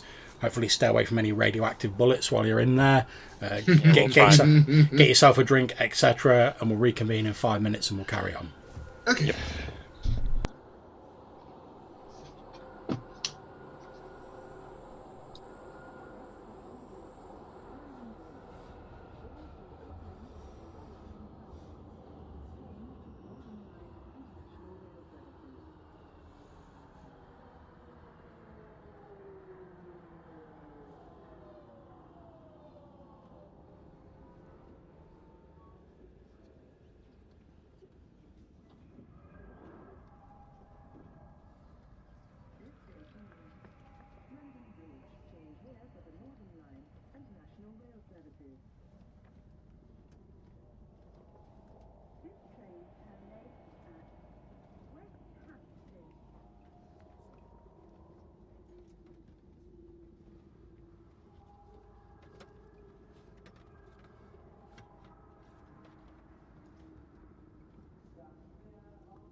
Oof.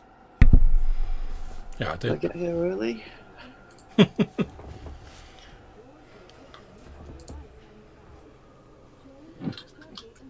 Not sure if you can see what I'm drinking out of, and considering people have, in like when I'm face to face with them, assumed it's a bong, I would like it known that it's not a bong. I I'm can't. just drinking out of. Hang on. Oh, nice. There we go. That's nice. Which goes to show you when you're drunk in Tesco at like 11:30 at night. Sometimes you do make the correct life purchases. That's it. Hey, I Right. just wanted to say that's a nice bong you're drinking out of.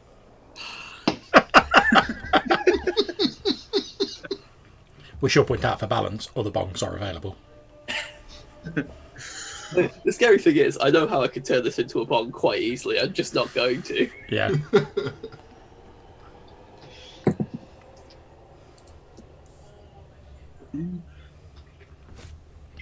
Right. So if I know my comic books right, this lady's going to turn into some sort of bullet-themed superhero. The bullet vampire. Well, because she's Yeah, been 'cause bit by she a got- radioactive bullet. Yes, exactly. Yep. She'll be like, I remember my Uncle Ben told me with great bullets come great responsibility. Right before he died, was he shot? No, cancer. So he's going to become a female vampire Punisher. Why not? I mean, I mean, that would actually be something. That's cool. Yeah. Okay. That's a character right there. Okay, so guys, we're ready to jump back in. The woman walks out, like sans coat, as I've said, and stands by the track waiting for a train. A train actually pulls up, and Adrian, can you roll me a d6? Oh, okay. that was dangerous. Oh no. Okay, so a train pulls up. 4 of like the sort of 12 people who are stood around get on the train. You're quite near to the woman, Adrian, and Supernova, and obviously Flowers as well. You see her, she sort of goes, and then she just stands there as like these people get on the train. The door shuts, and the train heads off. And she stands where she was, waiting on the track, or by the side of the track. Do you have a name? She looks at you and she's like, yes, of course I do. Fair enough. So whilst this is going on, I'm going to ask Seth, what are you up to? Have you been heading back all this time, or? Yeah. Okay, so I'm going to say about this point, you've sort of like reached the top of the stairs to the underground entrance, and as you're looking down it, obviously you can't see Flowers, but you can see Adrian and MC Supernova with this woman now not wearing a coat, just wearing this like maroon t-shirt, stood by the side of the track. There's a train pulling off, and just as you get there, you hear MC Supernova go, "Oh, have you got a name?" She's like, "Yeah, of course I have." He's like, "Fair enough."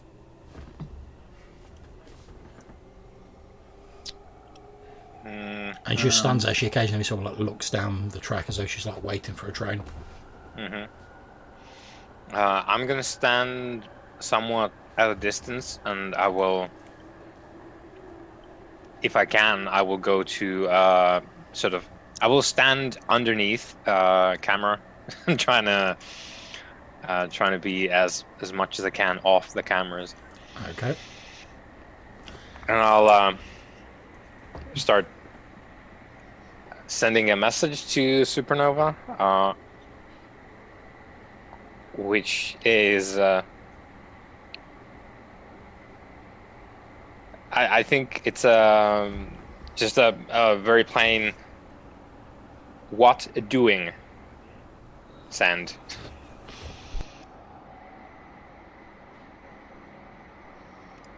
Every time Seth sends a text message, part of me breaks internally. I think part of him as well, but Okay, so Supernova, you get this text saying "what doing?" question mark.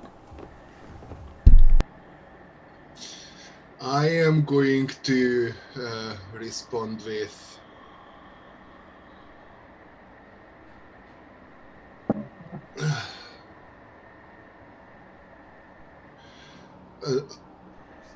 WMN, so just shortening woman. Into as few keystrokes as I can, and then I add that vampire emoji that we use. Okay, as you're having this interchange, another sort of multi-card train pulls up, and you notice a number of other people getting on board, at which point the woman again goes. And then Adrian is just to one side. You see a slight smile on her face, and she sort of nods almost barely perceptibly, but she doesn't move. Is she nodding to someone? No, almost sounds like she's not nodding to herself. It's like almost like a subconscious thing. Okay. Are you waiting for somebody or waiting for a train? At which point she smiles at you and she says, a little bit of column A and a little bit of column B. And then as the train doors start shutting and the train starts pulling off, at the very last moment, just as the doors are about to shut, with incredible speed, she springs forward through the narrow gap in the doors. I mean, Off the I'll train. follow her, but this is gonna be me plowing myself head first into a train door, I imagine.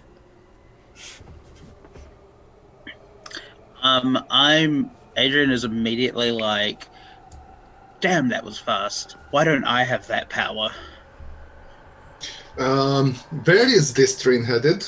And do the displays let us know when the next one there arrives? Yeah, you can see there's like one of those electronic timetables up. The next train is due in 10 minutes. You can see the doors have now shut and the train is sort of pulling away. You can see the cars heading past. So I presume it's like they do. It's a sort of like an acceleration phase, and Yeah. then it kicks on to Yeah. high gear. Yeah, it's starting to move really slowly until it gets out of the station, and then it'll start picking up speed. So it's still actually it's multiple cars. It's still actually heading past you guys in a minute. Yeah. I'm going to power walk across the station, trying to stay close to the walls. Okay. And the idea being that when the last train car is going to pass from beyond the reach of man, I will make an attempt to jump on the back if there's anything to hang on to. Yeah, there's actually those little sort of like ladders that come over the back, Yeah. so that if they need to And get presumably there's the door as well. exactly, yeah, and there's like a little platform on the back. Yeah. So And I'll it try is- and jump on that. I'm not going to say you have to make a roll because, like I say, it's moving very slowly until it gets out of the station. Yeah. So yeah, you guys see Seth sort of power walk his way up to the end, and just as the last car's sort of like heading towards the very edge of the station, he leaps onto the little platform. I turn to the if I others. I turn to the others and say, "Well, I was considering that, but I thought it was a really stupid idea." So Say speak for yourself, and seeing that Seth is doing this, I run and also jump. Yeah, again, you don't have to make a roll. It's still moving quite slowly. You land on the platform next to Seth. I'll go with it as well. Shit! I'll join them. I think Supernova is just left there. He doesn't know what's happened to Flowers, so he's just seen the two people he can see go up. Yeah, so as far as you guys are concerned, obviously you don't know where Flowers is. The three of you are on the back platform of the train. As you sort of like look I- through the little window at the back, you can see like people. So it's quite crammed with people. There must have been people got on all the stops. There's a load of people sort of stood up, sort of holding onto those handrails, sort of rocking backwards and forwards as the train starts to pick up speed, pulling out of the station. And they're all sort of like everyone's crammed in and looking quite disgruntled. So I turned now that to we're there, Seth. yeah, go ahead. You were. Okay, I was like, so who was that? Who is that? Do you know? I don't know who that is, but Kindred. the unmentionables know about her, and that is a big problem for us. So I hope you weren't close when they shot her. No. Yeah, we were at a distance, but we were in the area technically. You weren't talking to her when they shot her. No. No, Good. no. Good. So what we need to do is we need to put her away. They know where she's moving. I don't know who she is. I don't know why. What she's about, but we need to put her away. Put her away. I think at this point, you'd all get a text on your phone from Flowers. Yeah, someone uses the group chat. I say, looking at Supernova and Seth. It probably says something like, "I'm standing next to you." I think I she's wait. hunting the same person we are. I wave my hand out in front of me, like, what? Like another text comes up which just says, "I'm just that good." Okay. So, Okay, so What are you doing, guys? I think when you say put away, do you mean like Amanda for later usage, or do you mean permanent? depends on. Well, I don't think it. No, at this point, it doesn't depend on anything. They have her face. They probably know her name. They know what she's doing, where she moves. So she's going to be leading the unmentionables to others. So Right. that is a big problem. And if she can be reasoned with, then fine. But if not, then it's going to be. I mean, I don't know what else we could do. to do anything at all, we need to first find out where she gets off. So That's correct, and I'll flip out I suppose like a leather man of some kind. Unless the door at the back is just open, it's I'll get to work on it. Okay, maybe some sort of roll to open the door. Yep. I'm open So to suggestions. Probably some sort of larceny. Yeah, Maybe? I was gonna go for dexterity and larceny, Yeah, go for it. or like finessing the mechanism. So. And I'm going to say that like you won't, even if you fail, you won't fail to open the door. But if you fail, it'll basically set off one of those "the back door is open" alarms. Yeah. And the conductor will be coming along shortly. Yeah. All right. I think that's correct. Oh, Yeah, three successes. Oh, and a 10 on your hunger dice. Yeah, but it is another 10 for critical. So Yeah, still it's good. fine. Nothing happened. Yeah, no aside problem. from the So you basically pop the door open. Now you know you've got like a few seconds of it being open before the alarm kicks in. So basically you've got time to prise it open, quickly get everyone inside, and then shut it so the alarm doesn't go off. Yep. Yeah. So I'll slip in, and then because Adrian is probably next, looking through the little window there. So I'll count down twice with my fingers. I'll basically count down to 10, and then I'll pop the thing open and show him how it's done to avoid the alarm. So Okay, do no that and move problem. away. So Seth gives you like all the countdown, pops the door open, you all hustle inside, and he shuts the door quickly before the alarm goes off. Now you're in sort of like a little end car, you know, where there's like a toilet and a couple of little seats, but no one's really in here because it's like the shitty end car. So, and you can see like the next door, which just has like a push button to open it, which goes into the next car, because people, if they've got space, they can move between the cars. But as you look through the little window into the next car, you see like it's like cramped to the max in there. It's like wall to wall people. Okay, I think it's about time I put some blush on, just to be safe. Okay, you know what to do. Rouse check. Indeed. Yep. I'm learning. Yeah, you find you blush up. Okay. All right. So as you look into the next car, you can see all these crowded people, but you can't see the woman in that car. Now, Adrian and Supernova, since you saw her jump onto the car, you know she jumped onto the middle of the 3 cars. So you'd have to go through this one to get to the one that she jumped onto. All right. I'll go through and I'll. Is this like sardine cramps? Yeah. Sardine cramps. Okay.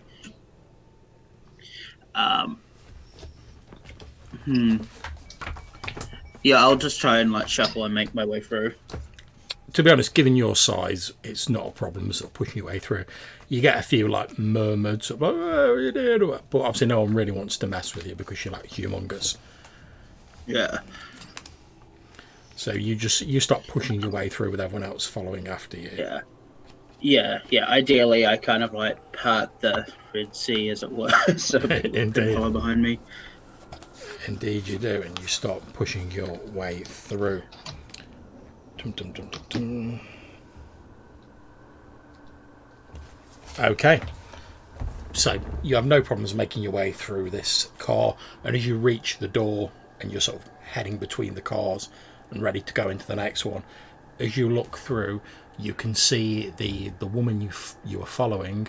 She appears to be making her way, like you're doing, through the crowd, but she's heading towards like the front car. But as she's moving, she appears to be like looking at the people she's heading past. Okay. Okay, I'm gonna kind of like try and speed up. Okay. And catch up to her. Okay, at this point, make me a... I'm going to say strength brawl. Obviously, you're not like punching anyone, but it's just to like represent how quickly you push your way through. Damn it, John! Could you strength brawl for this character? I know. I guess I can try. What am I like? I'll try. You best just hope you don't get a messy success. It boggles the mind. Oh, there we go. There we go. That is 7 successes and a messy critical. Oh, so what you're saying is you've had a messy critical on board this packed, on board this packed train. Jesus Christ, no. Okay. I'm glad I'm invisible right now. So, if I understand, like messy criticals just mean like I succeed in like a bestial way, right? Yeah, the example I think it gives somewhere in the book, at least one of them, is you're researching some stuff in the library, you have a bestial critical, you find the thing that you were doing, but you ripped apart an entire shelf doing the thing. So basically you succeed, you do the thing, and especially with your goddamn 7 successes, you definitely do the thing. But there's the beast is tainting your success. Indeed. So, what I'm going to say is, as you're pushing your way through, you see the woman you're following is now sort of like at the end of the middle car, just about to go into the front car. You start following her, you get about halfway through, and like I say, you've had a few people being like, "Hey, what are you doing?" as you're like pushing your way through. And as you're pushing your way through again, a particularly like burly fellow, sort of quite well built, I mean not compared to you, but quite well built compared to a normal person, turns around and he's like, "Hey!" And almost without thinking, you just like smack him into the wall of the... Like you only meant to push him away, but you push him a bit harder because you just like, I've got to get past you, fool, and you like smash him into the wall of the carriage. At which point, a couple of women like scream, and a couple of blokes like, "Oh my god!" as this guy like smashes his head into the side of the car. He's obviously not dead, but like you can see like he's cut his head and there's like a bit of blood on the wall as he sort of like slumps down in the corner. I'm going to lean down, like extend a hand to the guy, just help him stand up and say very quietly, "Hey, sorry about that, pal." You start helping him up and he's like holding his head. He's like, "Oh God, what happened? Oh. And just very, very quietly whisper to him, forget.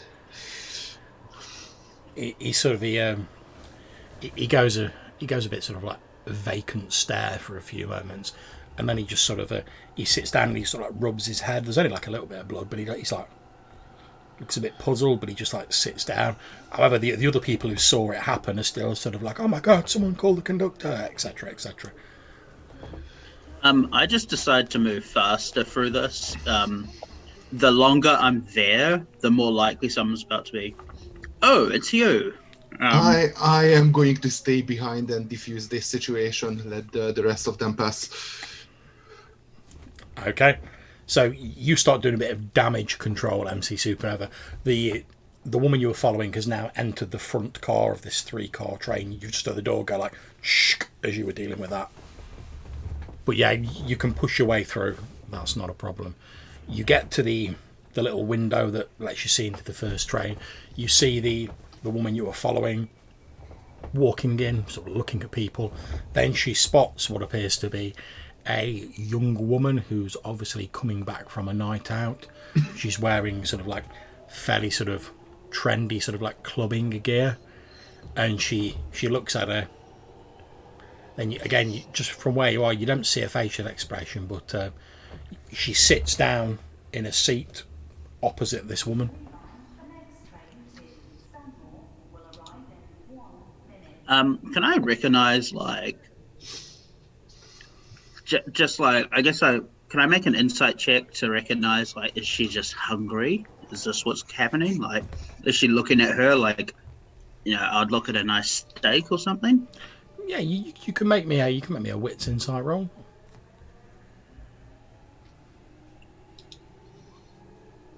Okay, so as you're sort of watching it, you can see that she appears to be sort of like tensed, as though she's like ready for something, but she doesn't look hungry. She just looks like, she's sat down and she's sort of like keeping her eye on this woman, but she's like, she's sort of ready for action, effectively. And do I get the sense that she's seen us? No. I mean, we weren't being stealthy in any way, but like, yeah, okay. You're not sure if she has or not, but she's not. If she has seen you, she's not giving it away. I'm gonna sit near her, but behind her.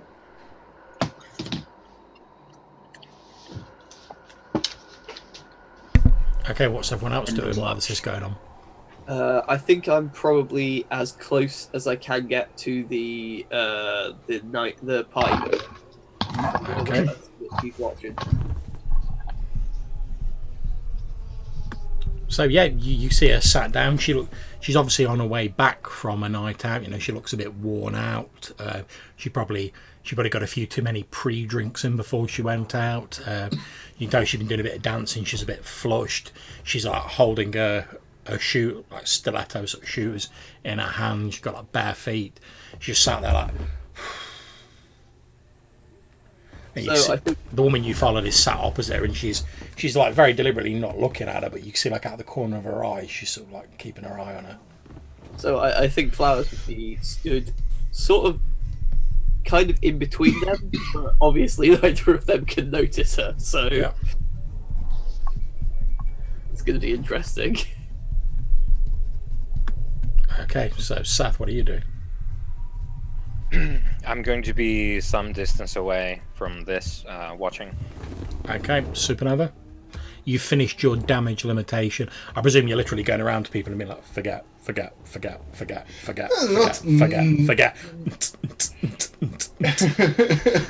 it can be done subtly enough, yeah, probably. Yeah, to be fair, there's what you do is you quickly look around, and you're used to reading people. You're a club owner, you have to be able to do that. You look around and you identify like, oh, here's the 2 or 3 people who are like protesting most loudly. They're like the ringleaders. You head over to them, you do a quick bit of the old dominate mojo on them to get them to forget. And once they quiet down, most other people just sort of like, oh, well, there's nothing really going on. Oh, everything seems to be all right now, and everyone sort of slowly starts like going back to their own business. By the time just to be, subtle about this, I also bribe them. So to speak, so just quietly slip them a tenner into their palms so they notice immediately. Okay, make me a wits awareness roll. Wits awareness. Okay, hang on. Yeah, no rush.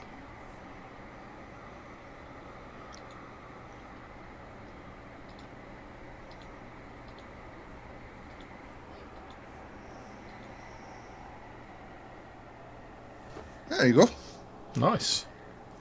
Okay, so as you're just about to turn away and follow the others, having done your damage limitation, and it's worked fine. As you're sort of turning around to follow the others, you notice a man in just a fairly sort of normal, like charcoal grey business suit. You see a lot of people wearing that sort of thing in London, commuting into the city, etc. You see him stand up. He reaches up to the overhead baggage storage area, takes down a briefcase, sort of holding it by the handle, and he starts pushing his way through the crowd towards the front train. So not heading to you, but sort of heading in the same direction that your friends have just gone in. Okay, I'm going to pretend to just stand around for another 10-20 seconds, and then I'll get in behind him and follow. Okay, not a problem. The door opens in the compartment that the rest of you are in. This guy in the grey suit with the briefcase comes walking in. He then takes a seat a couple down from the woman that you're following. You see Supernova come in after him. Where is he in relation to the rest of my coterie? Okay, so Seth sort of stood reasonably near where you are because he's hanging back near the door. Yeah. So as you walk through, Seth's next to you. You can't see where Flowers is. You can see that. Adrian, where are you stood? Yeah, I'm basically behind the mysterious woman. Yeah, so you can see the mysterious woman sat opposite the party girl, and then Adrian is sat like a little bit behind her. So I wait for Seth to notice my arrival, and then just nod towards the guy I just followed in here with my head. Does he have facial hair? No. Okay. Well, yeah. All right. So I'll raise my eyebrows and nod after him. Presumably, Supernova confirms that I know who we're looking at. So the suit guy. Mm-hmm. All right. So I will include him in my observations as the scene unfolds. Okay, so after a few moments, you notice that the guy in the suit gets up, he walks back out of this compartment and starts heading sort of back down in the direction he came. However, since you guys are paying attention to him, you notice that he's left his briefcase on the seat that he was sat on. So he came in, sat down, So put his briefcase next to his seat, got up, walked off, the briefcase is still next to the seat. Yeah, right, okay. And he's going past us to the other. Yep. Yeah. He doesn't appear to be paying attention to either of you. He presses the button, goes back into the middle car. Yeah. I will lean over to Supernova and I'll tell him, you get the briefcase, I'll get the guy. What do I do with it? I don't know. Look into it. Okay. What's in there? If you can, be smooth about it. And I'll head into the previous car to trail our friend in the suit. Yeah, not a problem. You start following the man in the suit. You can see he appears to be making his way through the middle car towards the back car. All right. Yeah, I'll follow him. Yeah. Okay, no problems. You carry on following him. Supernova. I'm going to sit down in the seat that the guy has just vacated. Okay, roll me a d6. D6.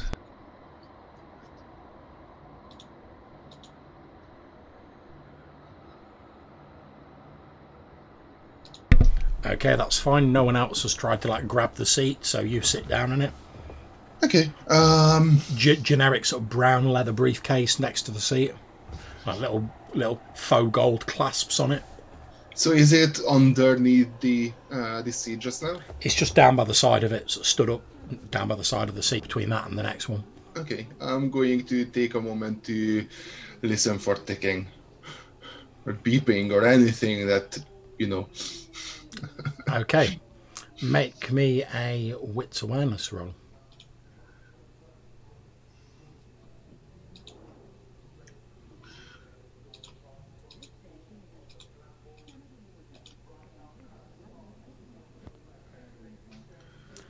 Okay, as you're listening to it, and obviously you're doing it subtly, so you don't want to you just sort of presumably picked it up and you just sort of as though you're looking down the track, but you're actually listening to it.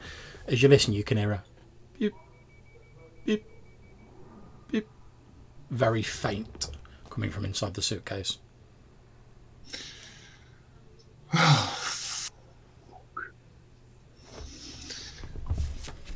Okay, I'm going to lift the suitcase and just keep it in my lap for now. Okay.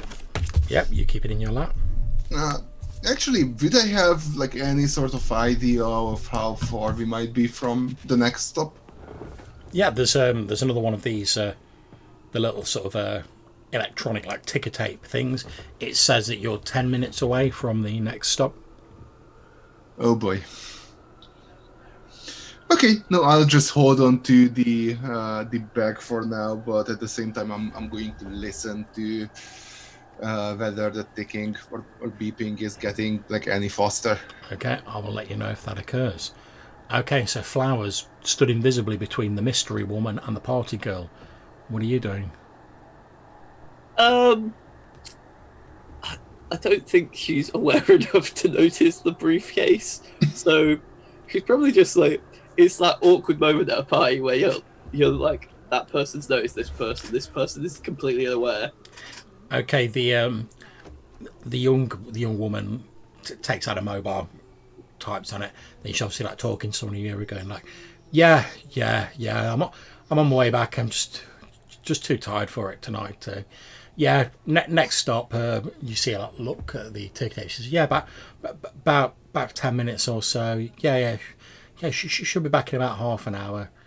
Yeah. Just leave the key in the usual place. I think I'm just going to go straight to bed when I get back. No, that's fine. Oh yeah, that'd be nice. Yeah, great. Yeah, I can't be up too late anyway. Bit busy day tomorrow. Yeah, all right. I'll see you later. Love you loads. Bye. Does the mystery woman, does she do anything in response to this? Nope. Just there, she's just, you can see she's sort of lent as though she's looking not at the one, but you can see at the corner of her eye she's keeping an eye on her. So I'm just pull out the phone and just send a text to the group chat of next stop. Yep, you all get that.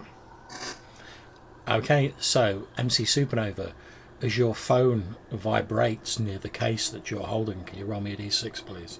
Oh boy.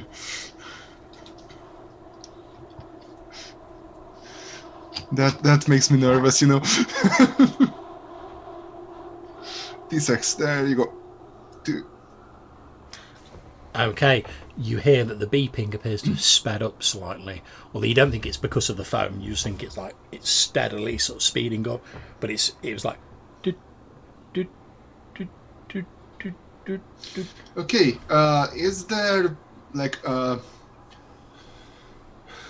space at the end of this this car, the one we keep? There's space between the cars, yeah. Although you're at the front car, so the space between this leads onto the engine, the sort of actual train. So there's not another passenger car, but there is a space between the two of them. Okay. I wonder if that door can be opened. I wouldn't know that, would I? Normally during the course of things it wouldn't be open. It must be able to open because the conductors go through there and they come in and whatever, and obviously they bring whatever they need to investigate, so they've got security people and whatever, but obviously it's not just got a little button on it like the other doors have, because passengers aren't really supposed to go in there. But you don't know what mechanism they use to open it. I need to get rid of this briefcase like right now. Can the windows be opened in these cars? Not generally, no. Unless. So, I mean, obviously, technically, anything made of glass can be opened. Oh yeah. No, I'm getting that. So if I walk to the very front, not like right up to the door, but like in that space, are there people who would like see me? Yeah. Shit. Obviously, your main problem with using the windows is that each of the windows is like, and obviously you've got a briefcase.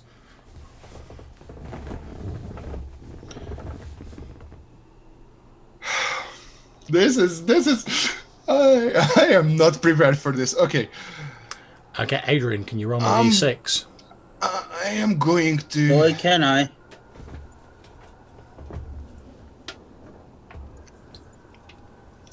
Is there an emergency brake? Yeah. I'm going to push or pull or whatever that. Yeah, it's like a little string that you pull. Okay, so you break the sort of like the emergency glass, break here in case of emergency.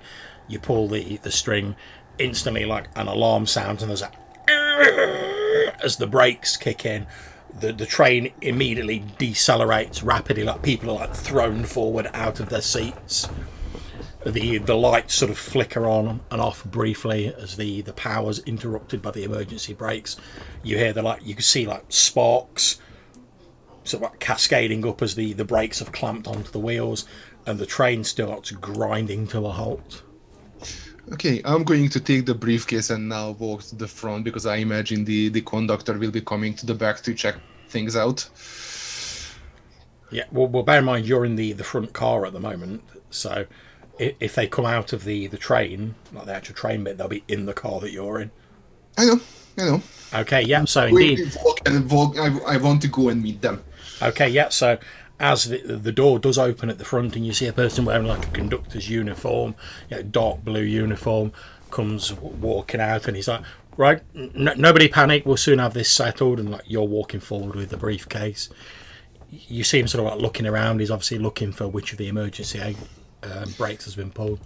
Yeah, sorry, pal. I don't mean to alarm anyone. He's like, listen. He's like, do you know there's a fine for using that? Yes. This dude in a suit left this, and it's beeping. I have concerns right now. He sort of he looks at the case and he puts his ear against it and he starts to listen. Obviously, he hears the beep as well. At which point he immediately reaches up for like one of like breaks the glass on one of those sort of like emergency like radio communicators, pulls it down, and he's like this is the conductor to the driver. We have a potentially dangerous situation on here. Request you contact the authorities immediately. And then he gives like some sort of code, like we've got a 21B5 here. At which point you went like, and he's like, yes, yeah, no, this isn't a joke, yeah, and he puts the thing back. At which point he says, right, now what I want you to do is I want you to put the suitcase down here on the floor as gently as you can. And then he says, I'm going to get you to help me to start moving everyone in as calm a manner as possible towards the back of the train. Fuck's sake, can't we do this quicker? No, don't. He's like, if that's what I think it is, any sudden movements could be dangerous. So just very slowly lay it down. Then I'm going to tell everyone there has been a technical problem, and we all need to move to the back of the train. We don't want people panicking, rampaging around. You start doing that right now. Okay. So he turns around and he's like, ladies and gentlemen, I'm terribly sorry. There's been a technical fault with the engine of the train. We've had to bring it to a stop, of which one a few people are like, oh no, I'm going to be late. Blah, blah. And he's like, oh, don't worry, you'll all be refunded the cost of your trip.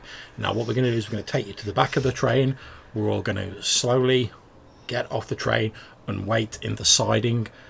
I'll then use my radio to inform the next train. We're going to walk you back along the track to the station. You'll all be refunded your ticket price, and we'll make alternative arrangements for you. and people start grumbling, but gradually he starts getting them moving towards the back of the train. What is Mystery Woman doing? Is she doing anything different? You notice that as the party girl gets up and starts sort of following people to the back of the train, the mystery woman also gets up and starts walking. You can tell she's obviously like following the party girl. Okay. Yeah, I'll stay close to Mystery Woman. Were there other like party girls on this train? Not really. I mean, because like I say, it's still fairly early in the evening, but it looks as though this young woman, she's had out and obviously hit it a bit too hard, and she's been like, I'm done for the evening, and she's headed home a bit early. So most people are like people going home from work and stuff like that, or going to work if they're working a late shift. Oh yeah. Okay. Yeah, I'm just gonna stick close to Mystery Lady, and I'm kind of like getting ready to grab her if something happens. Okay, no problem. So Adrian's following Mystery Woman and Party Girl towards the back of the train. Supernova, what are you doing? Have you put the case down? I am putting the case down just as he said, and then if anyone's not moving quick enough, I'm going to just harass them into doing so. Yeah. Not very aggressively, but I do have the spiky hair and the studded jacket and all that, so I think the visual enough is. Yeah, I'm not even going to make you make a roll for that when you're just like, hey, into that. You're just like, go on, everyone, move down, and everyone's like, oh, all right, and they're sort of like moving. Seth, what about yourself? I'm trailing our friend in the suit. Okay, no problem. So, whilst all this is going on at the front of the train, like people are still making their way back, the man in the suit has made it to the back of the train. You notice he sort of like he steadied himself a bit as the train started doing the emergency stop, and his brow furrowed noticeably. As though he wasn't. You get the sense that he wasn't expecting that to occur. Yeah. However, he continues towards the back of the train. He appears to be heading towards the door at the back, the one that you guys used to get onto the train. Right,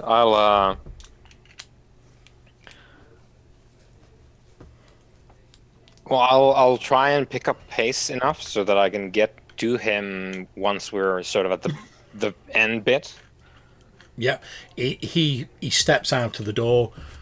He's not really paying attention. He's just trying to get to the back as quickly as possible. So he's not even looking at you. He opens the door, gets onto the little back platform, and as you sort of like step out behind him, like the door's still shutting, as he's opened it, you can see he's sort of like looking, like probably planning to like just hop down onto the track. Yeah. So I would try and yank him back in. Okay. He's not I'm not making you make a roll because he's not expecting someone to grab him and like yank him back, so he's not like tensed or anything against it. So you like yoink him back into the last train. Yep. I'll as I like pull him back in with both hands eventually, because I want to sort of like hold him back, and I'll go, oh wait, it's not, whatever it is, it's not that bad, mate. He sort of like just try to like push your hands off, like not in an aggressive way, just like, and he's like, no, it's nothing like that. The train's obviously stopped. They're probably just going to get us to walk back to the station. I was just trying to beat the rush. Well, jumping off a moving. He's like, well, no, it's stopping now. I was just going to wait on the back until it finished stopping, and then I was going to jump off and walk back. There's going to be a huge crowd of people coming out of here walking back to the station, and I just wanted to beat the rush. I mean, if I'm lucky, I might be able to get to another station and catch the train and get to work without getting my pay docked too much. Right, well, that's, yeah, now that sorry about your suit, and I'll He's brush like, him off. he's just sort of like, oh, it's fine, don't worry about it. Right, okay, well, I believe I'll join you. I'll open the door. Okay, yeah, he walks through the door, and good to his word, and now the train's stopped, he hops down to the side of the track, and he starts walking back along the track towards the station. I'll mosey along with him at least some part of the way, and we can cut back to my plan later. Okay, we will do. So, meanwhile, on the train, after a few minutes, everyone has got to the back of the train. People have obviously, Seth and this guy are far down the track now, but the people have started to. The conductor's like helping people down onto the sidings of the track. That he's saying, like, right, everyone, we need to slowly walk down the track in that direction, back towards the station. It shouldn't take us more than 15 minutes. A couple of people are grumbling, but he's like, I'm sorry, but you'll be refunded. Everyone just single file, calmly walk in that direction. I've asked the driver to radio ahead, so there won't be any other trains coming down here for the moment. We'll get you all to the station, and then we'll make alternate travel arrangements. If we have to get you bus passes or taxis or whatever, we'll sort that out when we get back to the ticket office at the station. And he slowly he takes out like a torch. So obviously it's pitch black in here. Like once you get away from the train, he turns the torch on and he's like, right, everyone, stay close. Try and keep an eye on people in front and behind you. It can be a little bit treacherous down here underfoot. Just be careful where you're stepping and keep an eye on my torch and follow me. And he starts walking back down the track. So every now and again he sort of stops to like let people catch up. But they slowly start making their way back down the track. I hold him back for just a minute and ask him what about the driver. He says it's standard procedure for the driver to stay on board. There'll need to be someone on board to advise the authorities when they arrive. I mean, if that briefcase is what we think it is, you really shouldn't stay there. He shouldn't, but that's the standard procedure. He says the standard procedure: the conductor gets the passengers off as safely as possible. The driver remains behind to advise the authorities. We need to have, in case anything changes, we need to have someone on site so the authorities know what to expect when they arrive. No, for the love of...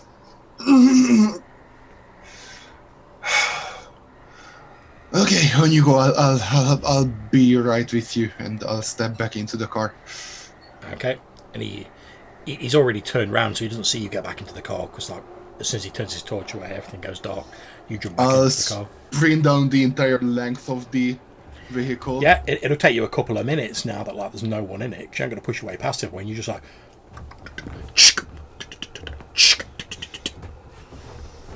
Everyone else is being led away. The party girl and the mystery woman are still moving. Adrian's with them. Mm-hmm. Flowers is invisibly following along with them. Seth's much further down the track with this man in the suit. Okay, so Supernova, you run back through the cars.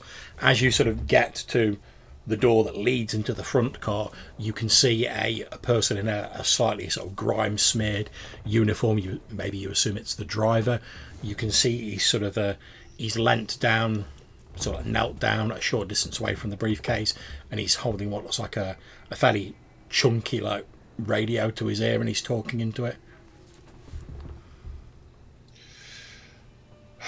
I'm going to motion to like raise his attention to myself. You because you're still not in the same car, but you like gesture and he sees you through the window, and he's like, "Open it." He takes out what looks like a small like plastic card, and he presses it to the wall next to him, and the door opens that you're sort of stood next to, and you can now hear his voice, and he's like, look, holding the radio, he's like, look, get to the back of the train, get off the train, follow the conductor. Yes, I got that. Are you aware of what's happening? He's like, yes, I'm just on the radio to the authorities. They should be here within 5 minutes. I mean, if it is what we think it is, then you are unsafe here. He sort of looks at you and he's like, I know I am, but it's my job to stay here and report to the authorities any change in the conditions of this thing. They need to have up to the minute information so they can evacuate people, do whatever they need to do. At which point he goes back onto the walkie-talkie, For the and love of God, he's telling him about like the beeping, and he's describing the case and stuff like that. I am going to grab his shoulder, turn him towards me, and as soon as there is eye contact, I'm going to tell him to leave. And I use compel. Okay, so he has no resistance against this. So his arm falls down next to him. The walkie-talkie falls out of his arms, and then sort of like with a bit of a glaze look on his face, he just starts walking towards the back of the train. Flowers, can you please roll me a d6? It was nice gaming with you. Okay, as he drops the walkie-talkie, it bounces off the floor, bounces off the briefcase, and then lands on the floor next to it. The driver's gone into the next car now, but as the thing bounces off the briefcase, you hear...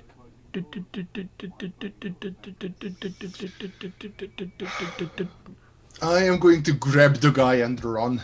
Like, drag him Yeah, behind me. he's just like... And you just scoop him up and like start running. Like your power... Obviously, well, what's your strength plus athletics rating? Oh, that's gonna be my favorite, I think. Strength plus athletics, that's 3 dots altogether. Okay, make a roll. Okay. I mean, if it doesn't work, I have a backup plan, really, but okay, let's see. Okay. Yeah, you've got a success. So you slow down a bit because you're literally carrying this guy under your arm because you told him to leave and he was like, oh yeah, I'm going to leave the train, and you've just like grabbed him under one arm and like Okay, I use compel again and tell him to run. Yeah, no problem. The two of you bolt back through the train. You've just reached you're on the platform on the back of the train when you hear this and you literally jump in the most dramatic action film style. You leap off the back of the train as behind you there's this, and as you look back you see this expanding fireball. The metal of the train appears to ripple like it's water under the concussive force, and you are thrown a number of meters. You're not engulfed in the fire itself. It appears to have been a fairly small explosive device, but the concussive force literally picks you and this guy up, sort of carries you about 3 meters and dumps you down on the track. All of you, obviously Seth, like really, really far down the track, like near the station, you just hear in the distance, and you feel like a bit of hot air come past you. Adrian, Flowers, the people who are sort of like midway down the track, you hear a much louder explosion, and there's this like rush of wind. Hot wind comes down the tunnel, carrying the hot smell of like scorched metal and burnt leather seating. Oh, fuck. Adrian wasn't really paying attention to this briefcase thing. Indeed, what was Adrian paying attention to? Mysterious woman, party girl. So yeah, I kind of like look back and then look to them and see how they're reacting, and also while I'm doing this, if I can see members of my coterie. Okay, make me a wits awareness roll. And if you're sort of around that same area, Flowers, you can also make it as well.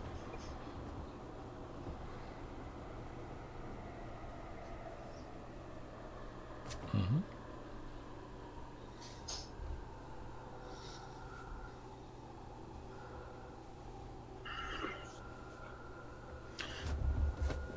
Okay.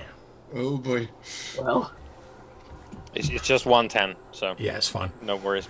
Okay, so from your perspective, Adrian, as you're walking along and you're sort of trying to look for your coterie members, and you take your eyes briefly off the party girl, and then as you look back, it's just in time to see her legs sort of like disappear up into the darkness of the ceiling of this tunnel.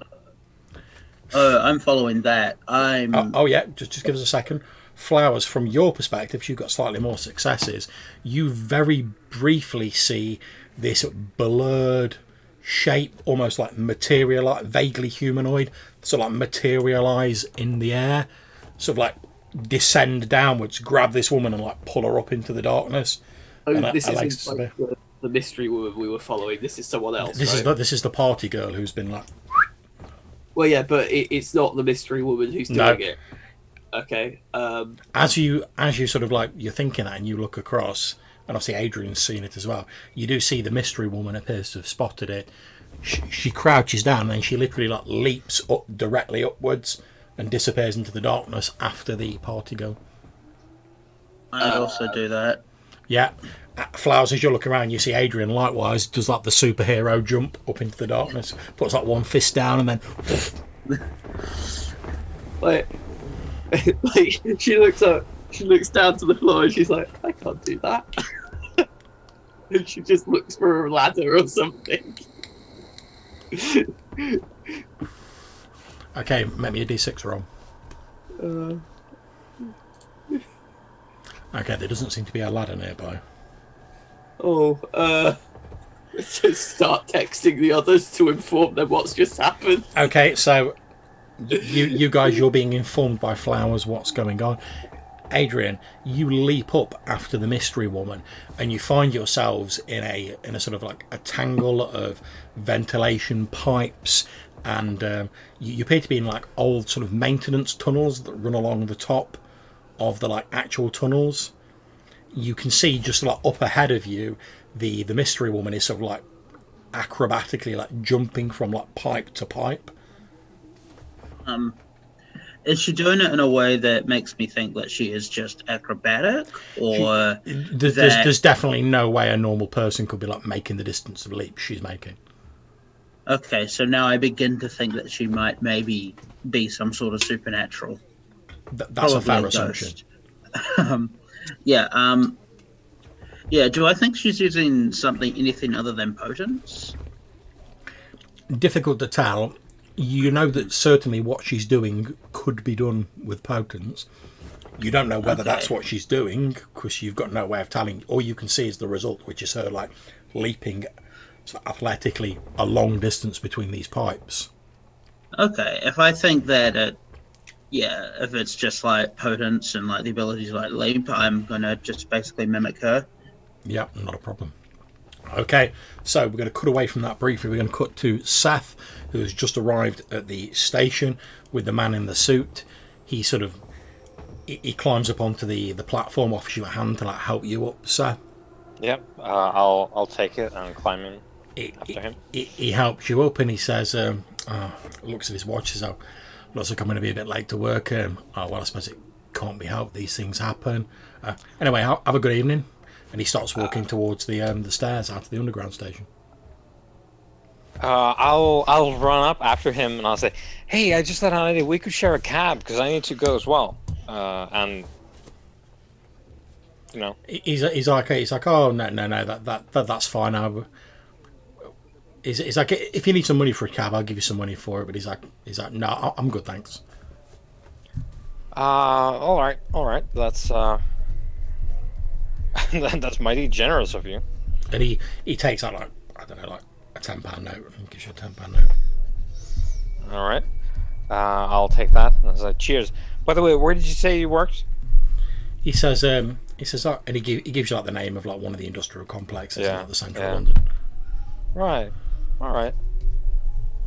Well, have a good evening. And you. And he walks up out the stairs and heads off down the street. Yeah, and I will shadow him. Okay, you follow him. I'm not going to make you make a roll for it. Yeah. He walks a couple of streets away, and then he gets into a car, not the same one you saw earlier, but he gets into a car. However, you notice this car does have the same number plate, even though it's a different car. It's a different car, yeah. All right. He gets into the car again. There's someone in the driving seat, engine running. He gets into the car. It pulls out and drives off. Pulls up. Oh, all right. I will make a note of the car model and. Yeah, and I will have made note, and I know that it's a pretty long shot, but I'm gonna fold the £10 note.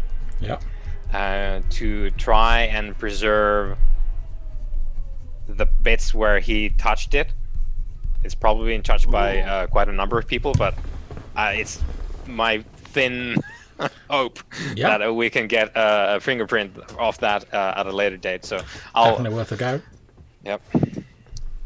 I'll fold it, trying to be careful because I saw where he touched it, and I'll put it in the pocket. And I suppose I'll be waiting because now I've got the text from Flowers that what's happening. So I presume someone's going to be coming up this way. So I'll be positioned under a camera again in the station. Okay, so meanwhile, Supernova, you're like picking yourself up where this explosion's flung you. You can see the cause obviously your kindred, like a bit of like concussive force and a few scrapes and bumps. It's nothing to you, whereas it seems to have taken the wind a bit more out of the conductor. He's a bit dazed, and he's sort of like slowly picking himself up and sort of like looking around blearily. You see he's got like a few scrapes from where he's like hit the gravel and whatnot. You alright, mate? He says, I think so. And then he sort of goes, oh shit, I've lost my radio. I'm not going to be able to call it in. He's like, I've got to get back to the station and let him know what's going on.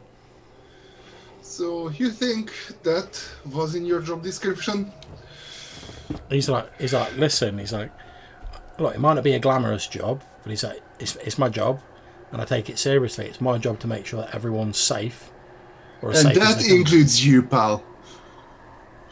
He sort of smiles at you, and he's not sort of like berating you, but he's like, well, yeah. He's like, to be honest, we don't really get paid enough for this, but you know, if it's a choice of like one person or like all the people on board, that's the way it's got to be, isn't it?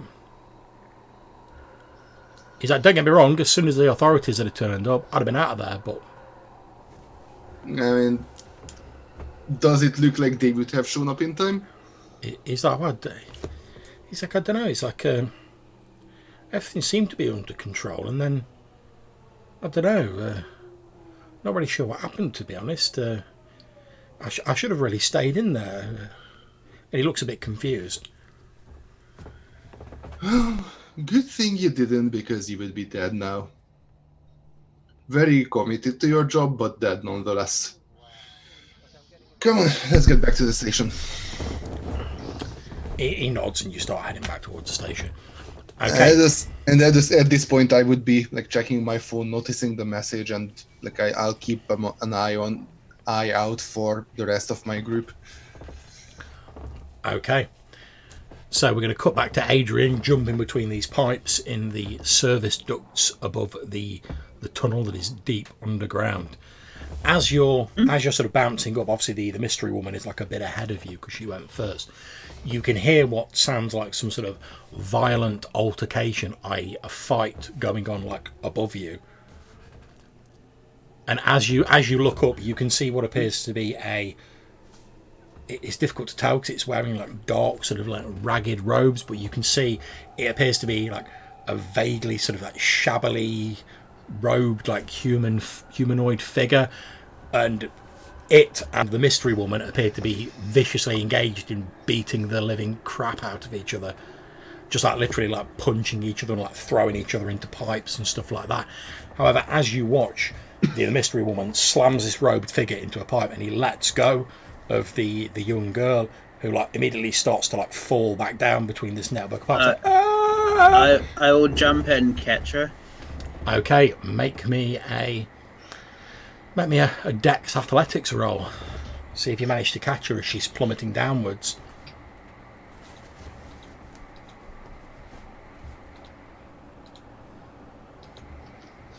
Okay, so she's like, ah! And then you reach out and you like grab her and like arrest her fall. You're sort of like leant quite precariously out, but you've managed to grab her. You've sort of steadied yourself. You wobble a little bit, but you manage to hold your ground. And you kind of just hear this like up above you, and there's as these two like people are throwing each other about. Yeah, if I leave her, she won't be able to like jump down or anything, probably, right? No, you know that like you'd be able to because you can like potence jump from pipe to pipe. There's literally no way she'd be able to jump from this pipe to the next one if she's a normal human. Okay. I'm going to tell her to wait there, even though it's redundant. As you sort of say that, she like holds on to you. She's like, "Oh my god, don't leave me here!" And she's like literally like clinging to you because she's like looking down, and you're seeing that like vertigo style effect of like. I kind of like get her annoyed, and I kind of just like pry her hands off of me and just like sit her down on like some like sturdy looking pipe so she can. You set it down So about, she- but she like grabs onto your leg, and she's like, "Please don't leave me." Um, Oh my god, what was that thing? if she makes like, okay, I'm just like, okay, look at me. She's like, "What? I say, forget. And then I'll try to like sit her down, and while she's like figuring out what's going on, I'm going to jump and I'm going to like assist the mystery woman. Okay, Seth, can you please roll me a d6? All right. 2. Okay, so as you start leaping up to help the mystery woman, you hear a. You see the young woman sort of stand up, and she like, looks around a bit confused. Like, obviously it's quite dark in here, and she's like, "Oh, where am I? What's going?" And she takes a step forward and immediately falls off the pipe. Well, that's on me. I think. And you hear her sort of like scream.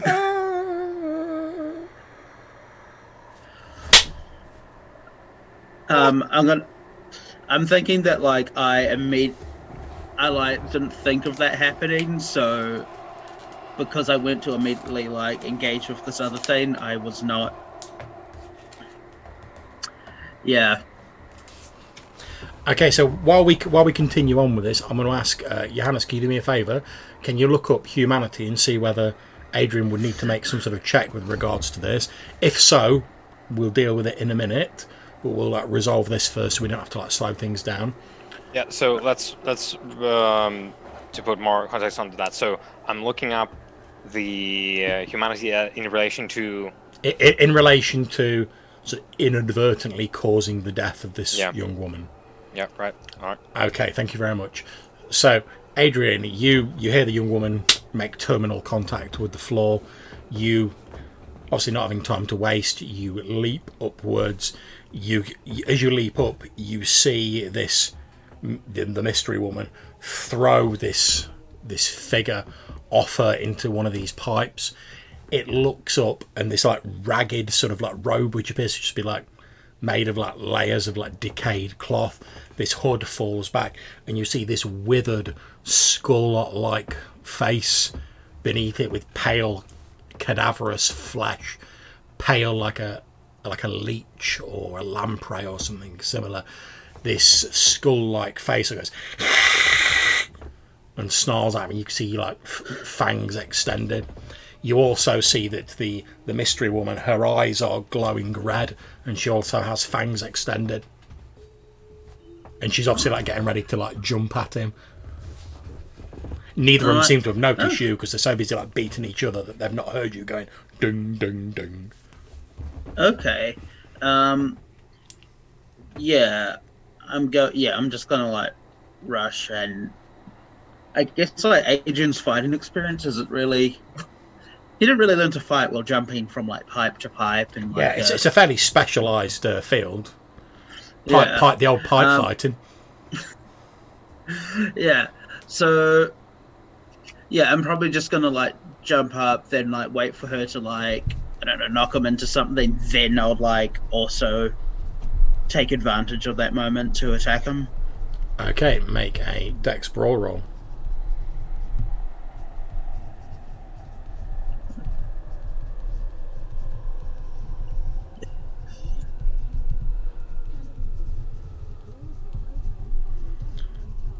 Okay, so you've hit this guy. You've not done a great deal of damage to him.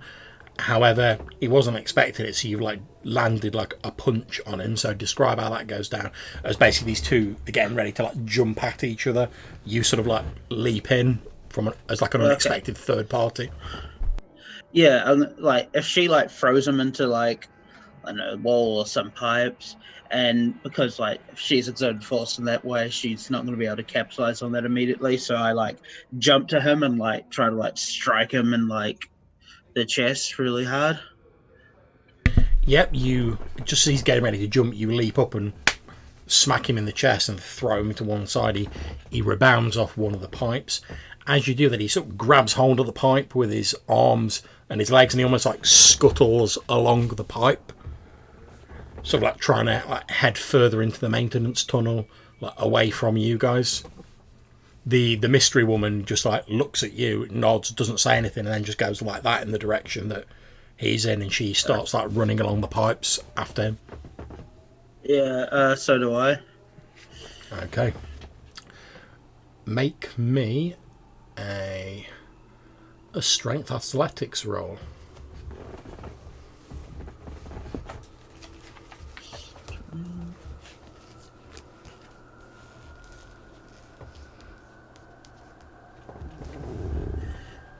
Oh.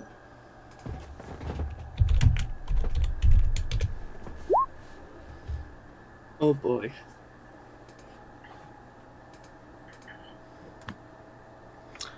Okay, so you and the mystery woman running at roughly equal speeds.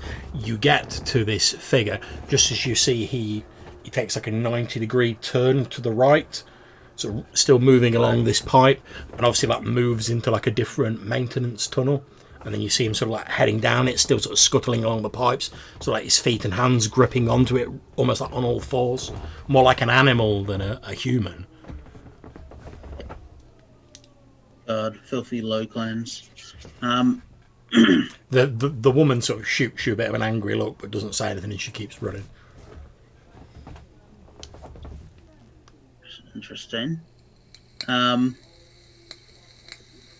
Are we like gaining on him, or is he? You seem to be slowly gaining on him, but he seems to be quite rapid himself. If it was in the open, you guys are moving faster.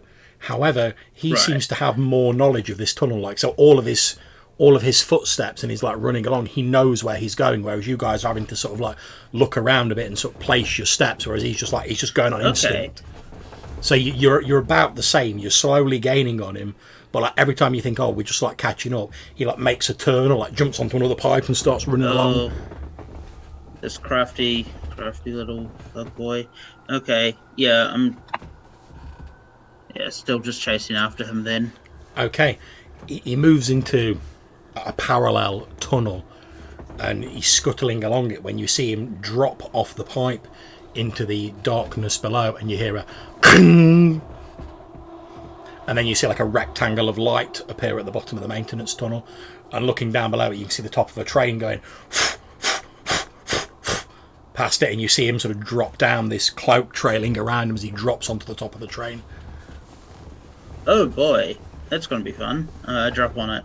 Yeah, you and the mystery woman both like down onto the top of this train. You can feel like the wind hitting you as the train's like at full acceleration, like your hair's streaming behind you, your clothes are being pulled back by the wind. You're both having to like lean forward a bit against it. You can see this this figure, it's tattered vagrant robes flapping around it as it's sort of like still on all fours, sort of like moving towards the front of the train. Okay, now I'm gonna run like and try catch up to him. Hopefully just the fact that he's crawling and now we're on a roughly flat surface gives me... Okay, so what I'm going to ask you to do is I'm going to ask you to make a stamina athletics roll, and this isn't to see whether you'll catch him, because you will. This is to see whether you can keep moving without like the acceleration of the train causing you problems, or the wind sort of causing you problems. And basically as long as you don't madly fail, you're fine. Okay, well, time to madly fail. And I'll make a roll for her.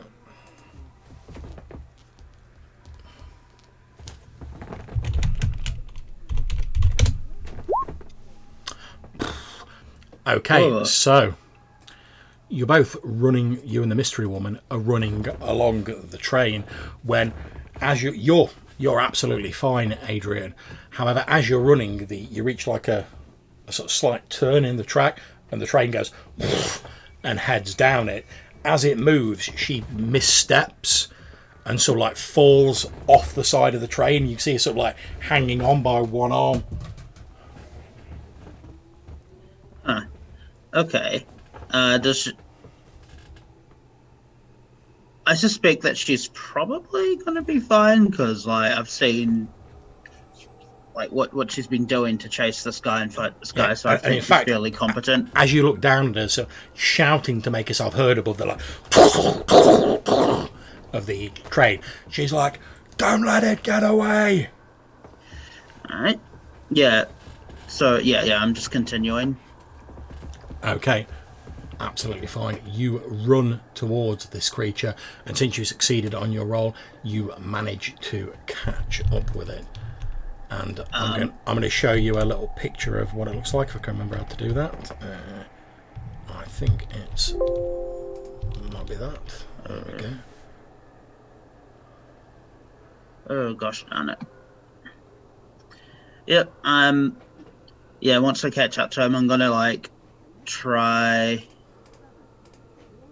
Yeah. I'm just gonna like. He's still on all fours, right? Yep. Although okay. as he sort of like realizes that obviously you're catching up, he slowly started to turn around and rise up these tattered vagrant robes still flapping around it, but he's still sort of like just coming up as you catch up with him. Okay, if possible, I'm gonna just try like jump on him and like kind of like pin him down with like my legs and just kind of like ground and pound him if I can do that before he fully gets up. Okay, that's absolutely fine. So make a. I'm just going to try and look up the actual combat rolls. I believe it's a Dex Brawl roll. Alright. And you'll have to forgive me if I do any of this wrong, because the combat rules are really weirdly laid out in this. Everything's weirdly laid out. It's pretty much combat is sort of divorced from a specific thing, so it's basically up to you. However, there's a bunch of things for ranged, which is it's a little bit more defined because it's guns, right? Basically I was trying to look up the actual like, do they make a defense roll to like avoid damage, which I don't find anyway. I think from what I read, you do make contested rolls, and the difference is who gets damage. Yeah. Okay. So basically, you fight, both of you roll, and then the result is whatever happens. Okay. So in which case, I'll say we'll both make Dex Brawl rolls.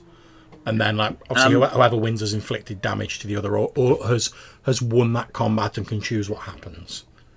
Can I make a case for strength brawl? Yeah, that's fine. In fact, he'll probably do that. Okay. Okay, so let me make his strength roll. Ooh. Okay. So I didn't know you had a specialty on fighting on trains. Yeah, of course I do. Okay, so you have beat this creature, which is not surprising. Although it's very agile, it doesn't seem to be that strong a combatant. Like presumably mainly relying on surprise, hence like grabbing the woman in the darkness. So you can choose to either do like 3 levels of damage, or if you want to do something other than damaging, you've effectively won this combat. So what do you want to do? Okay. Yeah, I'm gonna say that I do just manage to like ground and I just like get on top of him and just like relentlessly like bash his like skull in as hard as I can. Okay, so do you have any disciplines that allow you to do anything other than superficial damage when you're punching? No. Okay. So you've done him, because obviously superficial damage isn't a great deal to a vampire. So you've sort of like you've knocked him down just due to the force of you raining the blows. It's not really hurt him that much, to be perfectly honest. And you can already see like some of like the bruises and little cuts you've done are already starting to like close over. But for the moment, you're on top of him and your like body weights and your rain of blows is like keeping him down. But he can still fight back. And obviously he's struggling and he's trying to like throw you off.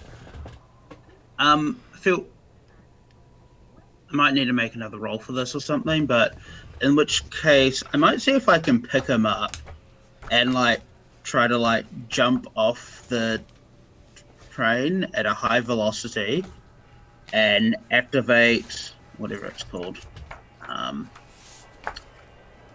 Fortitude? Toughness, yeah. Okay, and what does that do? It just means that I take less damage from superficial. Okay, that's fine. Okay, so you're doing that, and what he is going to try and do is he is just going to try and basically pulp you with his fists using his vampiric potence to do more than superficial damage to you. Right. So he's just going with the strength brawl.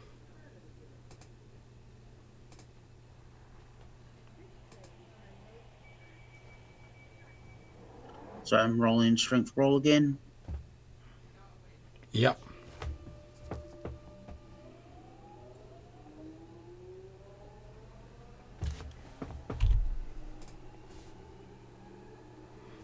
Okay, so he does get a couple of blows in on you, but you manage to sort of turn with him. But you can feel like the force of his blows. If he'd have landed a proper blow on you, it would have done some serious damage to you. But you have beaten him, so you can manage to like throw him off the. You can jump off the train and sort of with him underneath you, and effectively like plough him into the ground if you wish. Yeah, I'm gonna do that while holding on to him and see if I can like, as we're in the air, try to like force it down so he like land. Yeah, like we land directly on him. Okay, so I'm going to say that is going to be because he's already taken some damage from the mystery woman that he was fighting, some like quite severe damage. Although it's difficult to tell because he's like a horrible, like fucked up monster anyway. But All right. I'm going to say that you mashing him into the ground is going to be enough to finish him off due to the speed that the train's going. However, I'm going to ask you to make me a stamina roll to see how much damage you take. And you said Just stamina. yeah. All right. And you said you were using fortitude, didn't you? Yeah, which just means that I have superficial before. No, hang on. I'll read it again. I have it here. Resilience. The user adds their fortitude rating to their health track. Or is it toughness you're using? Yeah, I'm using toughness. Yeah, Okay. I subtract 2 from whatever damage. Okay, yep. So roll your stamina. Yep. Okay, so you have taken 1 superficial damage. So literally, as this train sort of goes round a corner again, you leap off, sort of holding on to this figure, and basically put all of your weight down on top of him, pretty much like smearing him into the ground and sort of spreading him across a wide area. And you sort of roll off him as this happens and get up, and you've got like a few sort of scuff marks and maybe a few bits of skin have come off, but nothing too serious. As you sort of like sort of roll it, because obviously you're used to rolling and like jumping to your feet because you're an MMA fighter. Yeah. So you sort of roll to your feet with the greatest of ease. And as you look back, you can see the mystery woman who's obviously like dropped off the train and has been like running along the side to like catch up. You see her sort of like running up. She starts to say like, "Where has he gone?" And then she like looks down and sees this like red smear across the ground and a few scraps of cloth. Yeah, I hope you didn't want him alive. Well, for lack of a better word. She smiles, shakes her head, and then she sticks a hand out towards you, and she says, Eleanor Matthews. Adrian Resnick. I shake her hand. Yeah, she sort of grabs your hand. You can feel like she's obviously quite strong. Not in a sort of like she's trying to crush your hand way, but she's just quite strong. She like shakes your hand, and she's like, "Well, I take it we're both here for the same reason." And she like looks down, gives like the up nod to the smeared remnants of this creature. Yeah, can't let someone with such a lack of indiscretion run rampant throughout the city. She reaches inside her like she's got combats on. She reaches inside like a trouser pocket, takes out like a pack of cigarettes and lights one, and holds the pack out to you. Yeah, I take one. I figure it's not gonna damage my health. You sort of look at it. She goes, "Hey, you only live once." That's what they say. she chuckles a bit. Yeah, that's literally like Adrian's like thought like the only reason he didn't like smoke or anything is because he was like, you know, an athlete. So yeah, why not?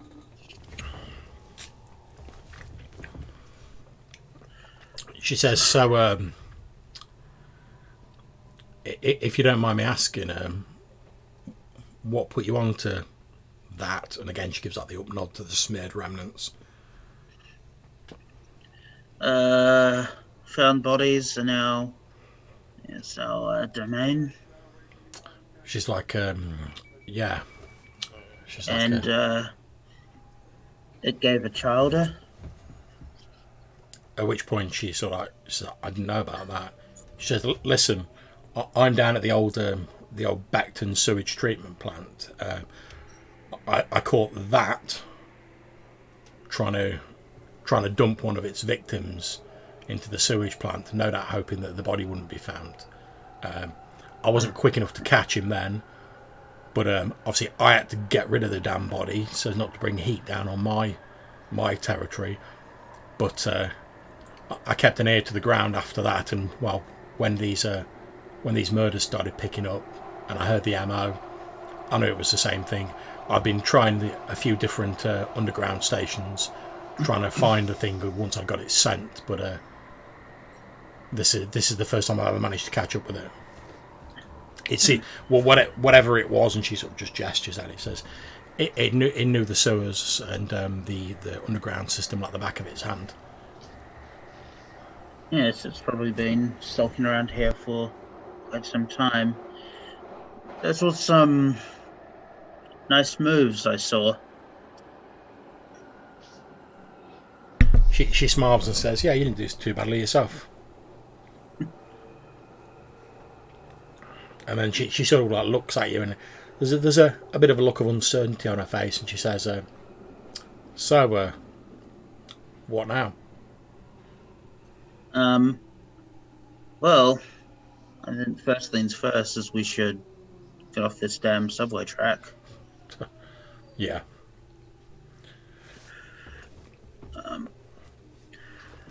And the two of you start to like walking back down the track towards where you originally came from. Yeah. She reaches inside another pocket on her combats and she takes out like it looks like an old sort of map of the London Underground, probably a few years out of date. And she like unfolds it and she says, "Oh, if we go down here and along here, it should get us back to the same track." Then she folds it up and puts it back in her pocket. You notice as you turn around, and like I say, now the train's fully gone, it's almost pitch black in here, but you can still sort of occasionally catch like a sort of red glint in her eyes. So, are you aware of like any other kindred in the city? She says, "There's a few of us still about. Not so many as there used to be, and like obviously you're walking and talking as you're going." She takes like a drag on her cigarette and says, "Although to be honest, the way I see it, the old order," and she sort of waves a cigarette about, they brought it on themselves. I mean,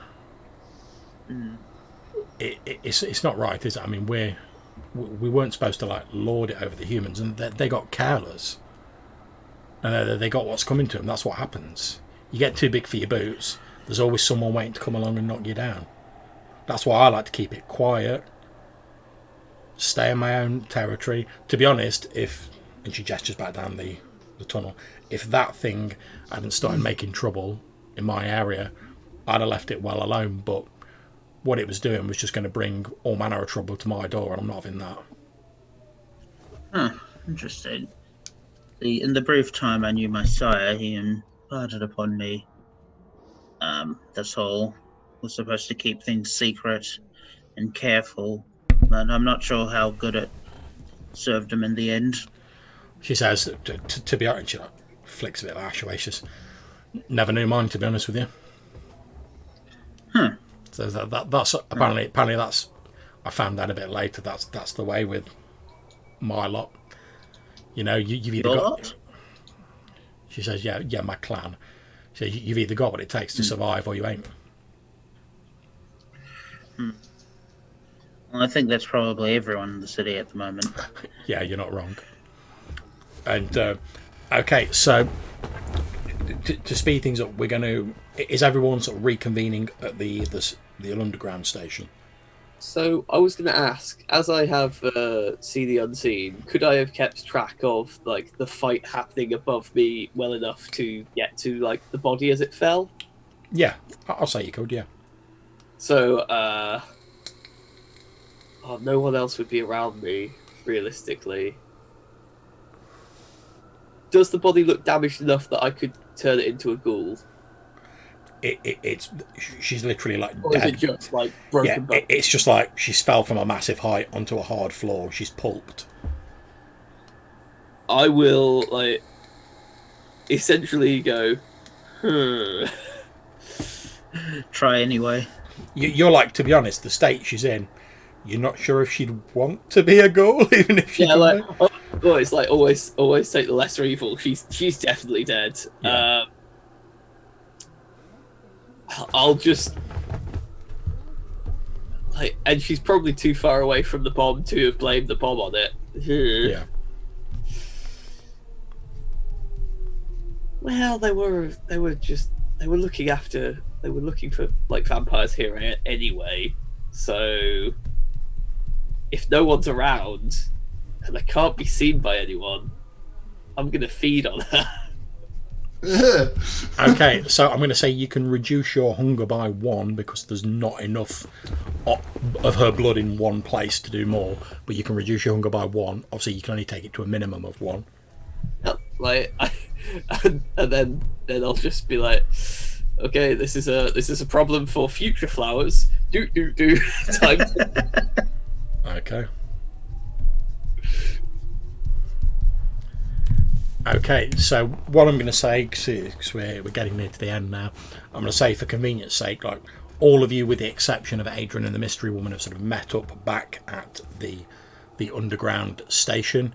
So Flowers, Supernova, and Seth, you've got a bit of a chance to like chat amongst yourselves. So go ahead. So, what happened? The whatever it was like picked up the target and the people we were following, and Adrian went after them. Then I found the target. She's very dead. Very dead. Wiped a little bit of blood off face. It's the live target or the live one. Not anymore, I guess. Yeah, well, previously. I'd send a text to Adrian. Okay, so Adrian, as you're walking with Eleanor back down the tracks, and it's taking you a while because you've moved through a couple of different tunnels, you get a text off Flowers that says, like, you dead? Question mark. I sent like a message back like, no more dead than I usually am. So Adrian's still fine. So as you're typing, Adrian, Eleanor looks at you and she's like, "You want to be careful what you say on those things. Like, technology's not safe, man." Huh, interesting. I send like a string of like crying emojis, so it seems like my last message was just a typical millennial like depression joke or something. Okay, so you get Flowers, you get a text that's like no more than usual, and then like a load of these crying emojis. A link to My Chemical Romance. That's it. I've joined the Black Parade. The blackest of parades. It somehow links to like his MySpace page. That's the song. So, Oh, that dates you. Yeah. Seth, you think this is going to be a long-term problem? Yes. If the other individual target is still going about, it's going to be a problem because if this happened to the train, and I confirmed it that this individual who brought in the case, he was with the unmentionables. So they are going hard on this individual, and they're doing it on our doorstep. So what do we do? We put her away, or make her go away, but I presume she's not the type to want to do that. Are they? What did you say they were doing? Tracking her in some way? Tracking her? I suppose they could. I suppose that's entirely possible. Even without, because they obviously had eyes on her now. But There was something Adrian said about the bullet, and it was also like okay, gooey green, whatever. all right, that is bizarre. But whatever that is, they obviously have her number. So unless she goes away, we're going to be dealing with this. And I don't know how long it takes for someone to rotate in who knows who I am. And if we're trying to keep a lid on this, eventually someone's going to pick me up out of the crowd. Yeah. Shit. So how do we make her go away? Like, I am fairly certain of the answer, but I am also afraid of it. yeah, I mean, there's two ways. Either she stays very still for a very long time, or she moves. hmm Right. The rest of the UK isn't as badly, how to put it, surveillanced as London. So what's the situation with her now? No idea. Presumably, Adrian, who is crying for some reason, knows. All right. Well, I suppose we'll have to wait for Adrian to give us some more detail and then make a plan going forward somehow. Also, just as a note, we should probably bail before the authorities arrive. Yeah. And I'm going to say, as you reach this point of the conversation, you spot in the distance down the track Adrian and the mystery woman walking back down the track. They're both like smoking a cigarette and seem to be like chatting to each other. A single cigarette that we're both. Yeah, they're just smoking. passing it between themselves, like the sort of teenagers.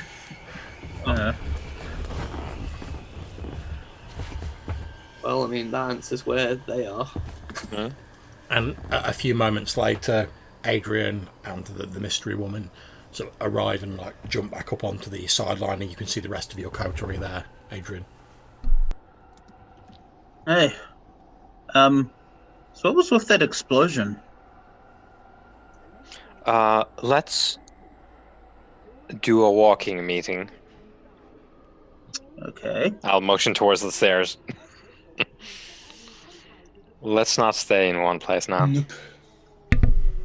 Okay, so all of you guys and the mystery woman leave the underground station and start sort of like you just sort of aimlessly wandering. So obviously you don't pick a destination; it's difficult for people to like follow you. So you're just sort of like wandering through the side streets and whatever. Yeah. So She's not saying much; she's just like smoking a cigarette. the incident with the train was courtesy of our invisible friends, and it is thanks to our new friend here. What did you say your name was? Eleanor. Elena. So Elena, there are some people with vast resources who are looking to put you away for good. In which case, if no one minds, I'll be heading back to my own domain. Where might that be? the old, she sort of looks around to make sure no one's listening, and then in a very low voice she says, the older Beckton Sewerage Treatment Plant. And that would be, let me look at the map. Is that It is the, indeed on there. yeah, it's across the river. Indeed. Very good. It's not as far as I would like for you to go, but I presume I cannot persuade you otherwise. But just do us a favor and never return. We'll be neighbors, so this is going to be something that we need to discuss going forward, but She says, well, Ju- I knew there was potentially going to be trouble when I came out to track that thing, but given how much trouble it was causing, I deemed it worth the risk. yeah, that's a hard call to make for anyone.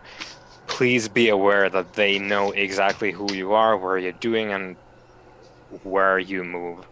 Well, it was always my intention to lay low for a few weeks, unless they fancy wading through a couple of 100 meters of sewage. I don't think they're going to come and find me.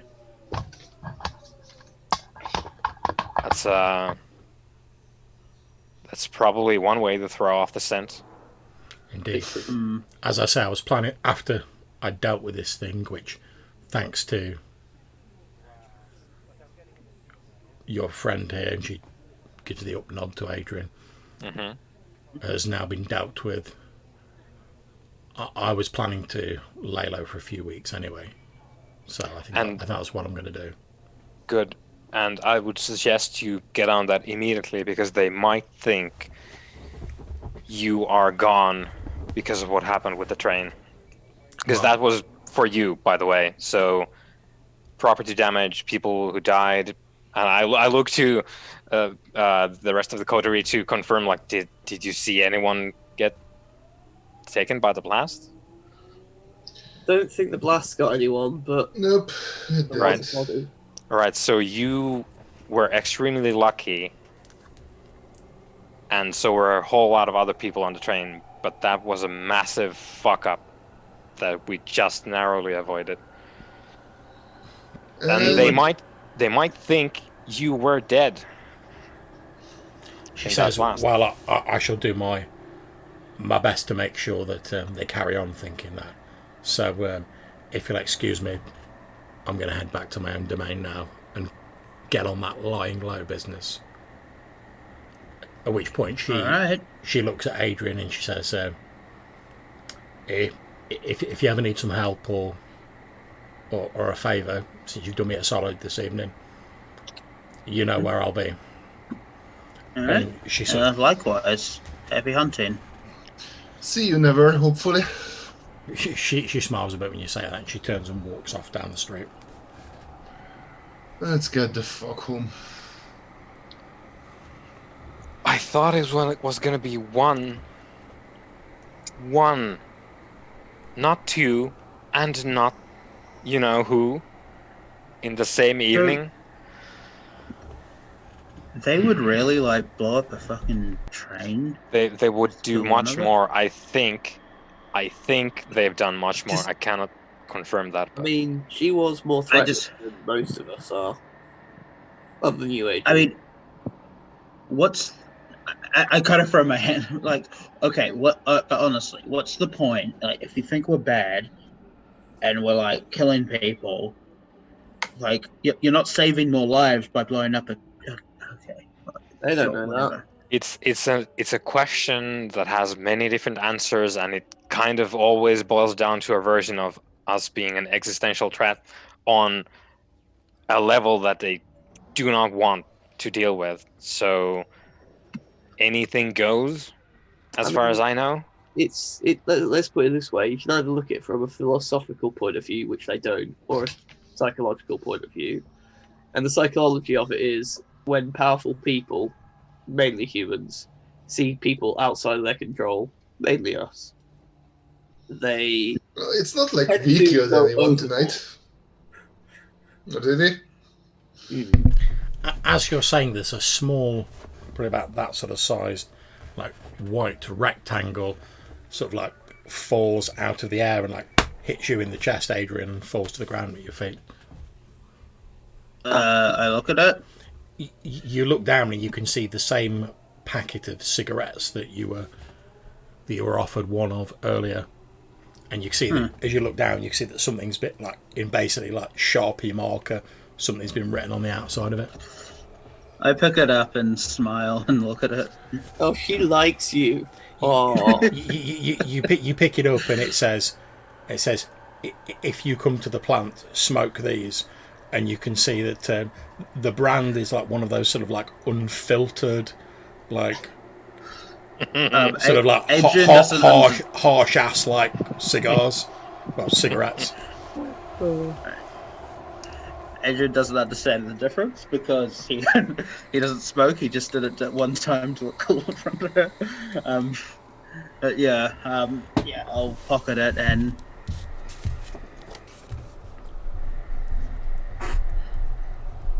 oh, you two would make a great couple.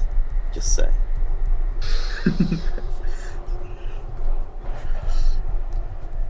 Thank you, flowers. Not from the distance she needs to be from us.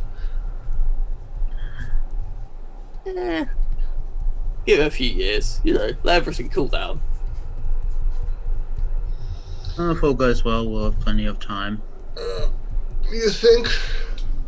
See? Adrian's already planning their eternity together. Well, if today That would be was ridiculous. if this was any indication, it's not going to be very long. Oh, you're such a pessimist. Do realize, Flowers, that there is not an evening where I don't contemplate doing what they did to us? I was one of them. I mean, yeah, but you gotta view it from my point of view, where I was already mental when this happened to me. So as far as I'm concerned, this could all be a delusion. Now I can think of it. Not very optimistic. That's pretty elaborate delusion.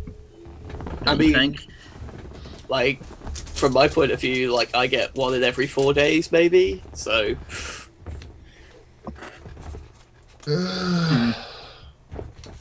Everything is relative. Yeah. Okay, so as we're sort of closing out the session, what are you guys planning to do to round off the evening?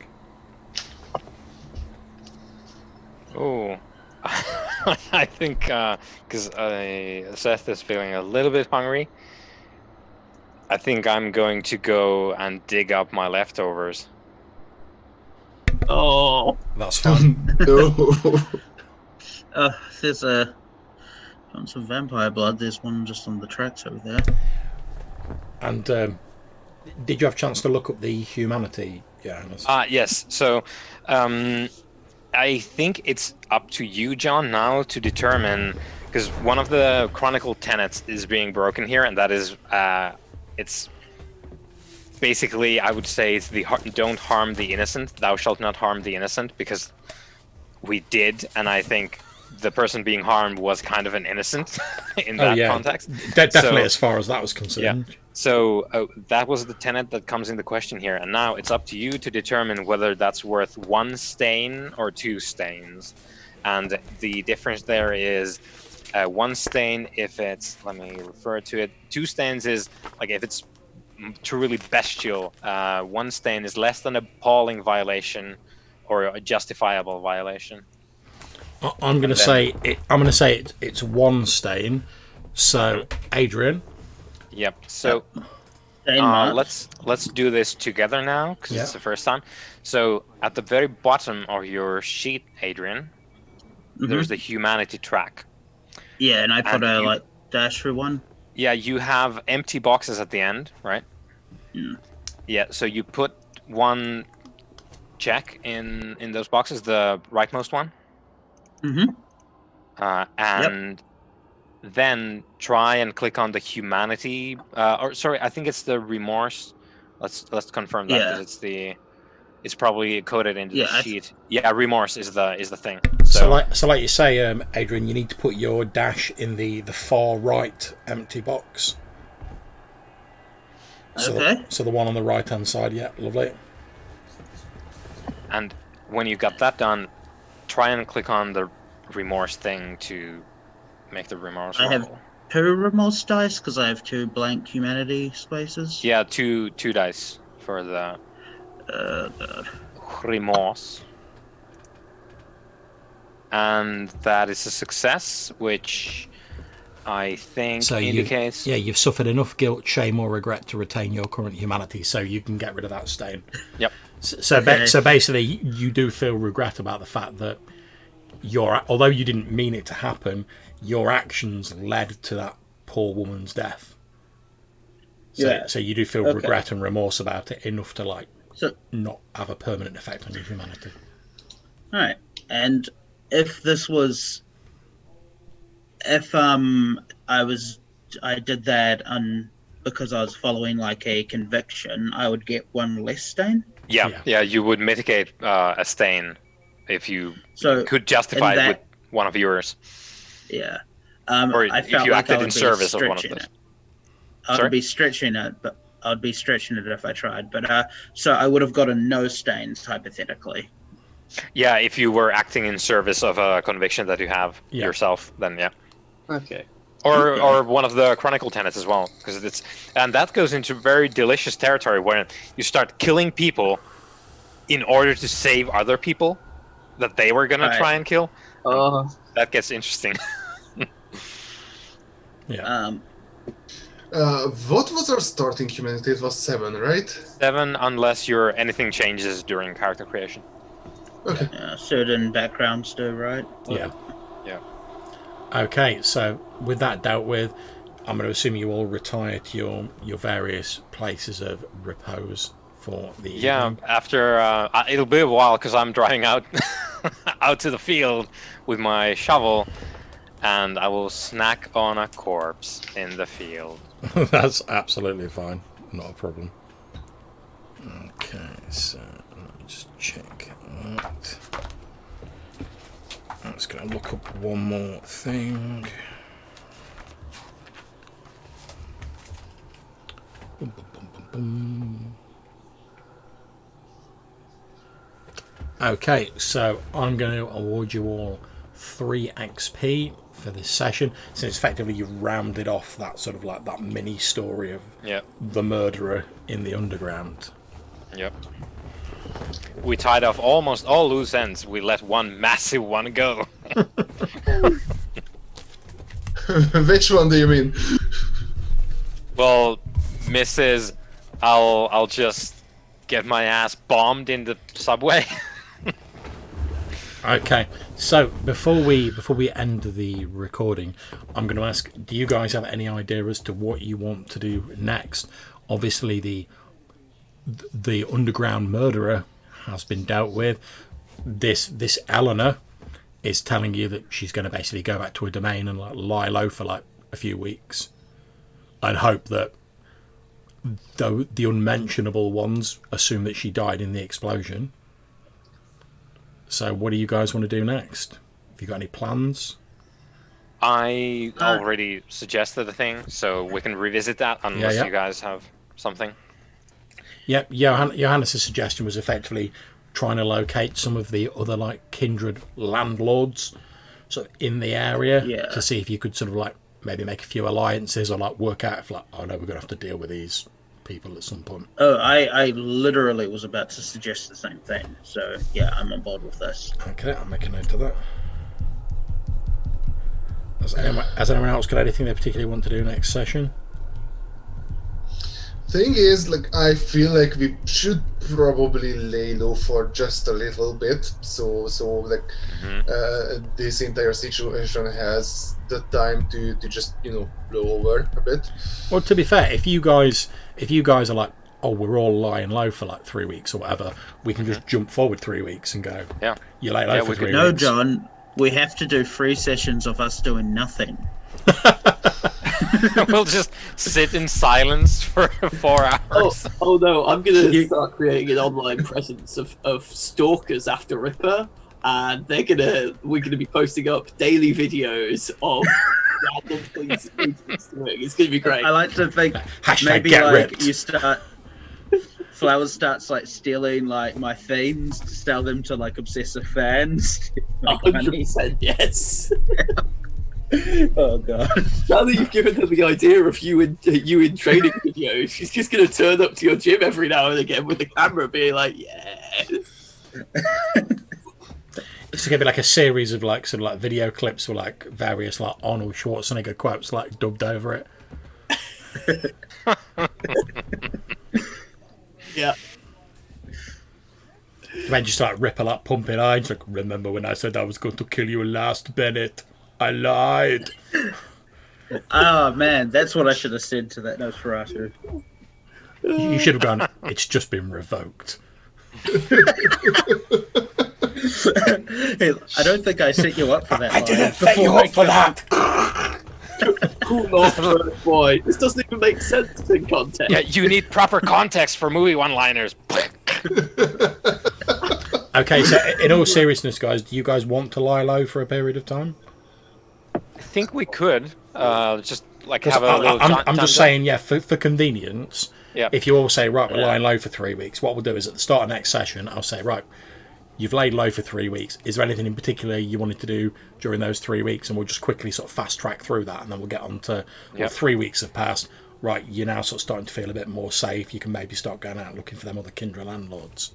And there is a project system, John, not unlike in the games that we've been playing. So we can talk about that as well, like going forward. We'll do it on Facebook. I think, we can talk about it on Facebook, and then, like you say, or possibly have a discussion at the start of the next session, whatever we think is best. And it'll give you time to like read up on it as well. So is that something that you guys would want to do? By lying low, do we mean no vampire shit for like 3 weeks or something? But as opposed to like, I think it's just sort of like you doing like your night to night stuff and sort of like keeping below the radar sort of deal. right? Okay, yeah, that's fine. Okay. Yeah, no crazy shit. So I'll make a note, lying low for 3 weeks. Define crazy. Well, Inquisition, if you're listening, don't bomb us for 3 weeks, please. We'll be good. We'll behave. Okay, so obviously I'm happy to chat for a bit afterwards, guys. But thank you very much for playing. I hope you all enjoyed the session. Yep. I'm gonna end the recording now. So anyone who's watching this in an hour in the future, thank you very much. Again, thanks to my wonderful players, and we'll hopefully catch you next time. Take care. Good night.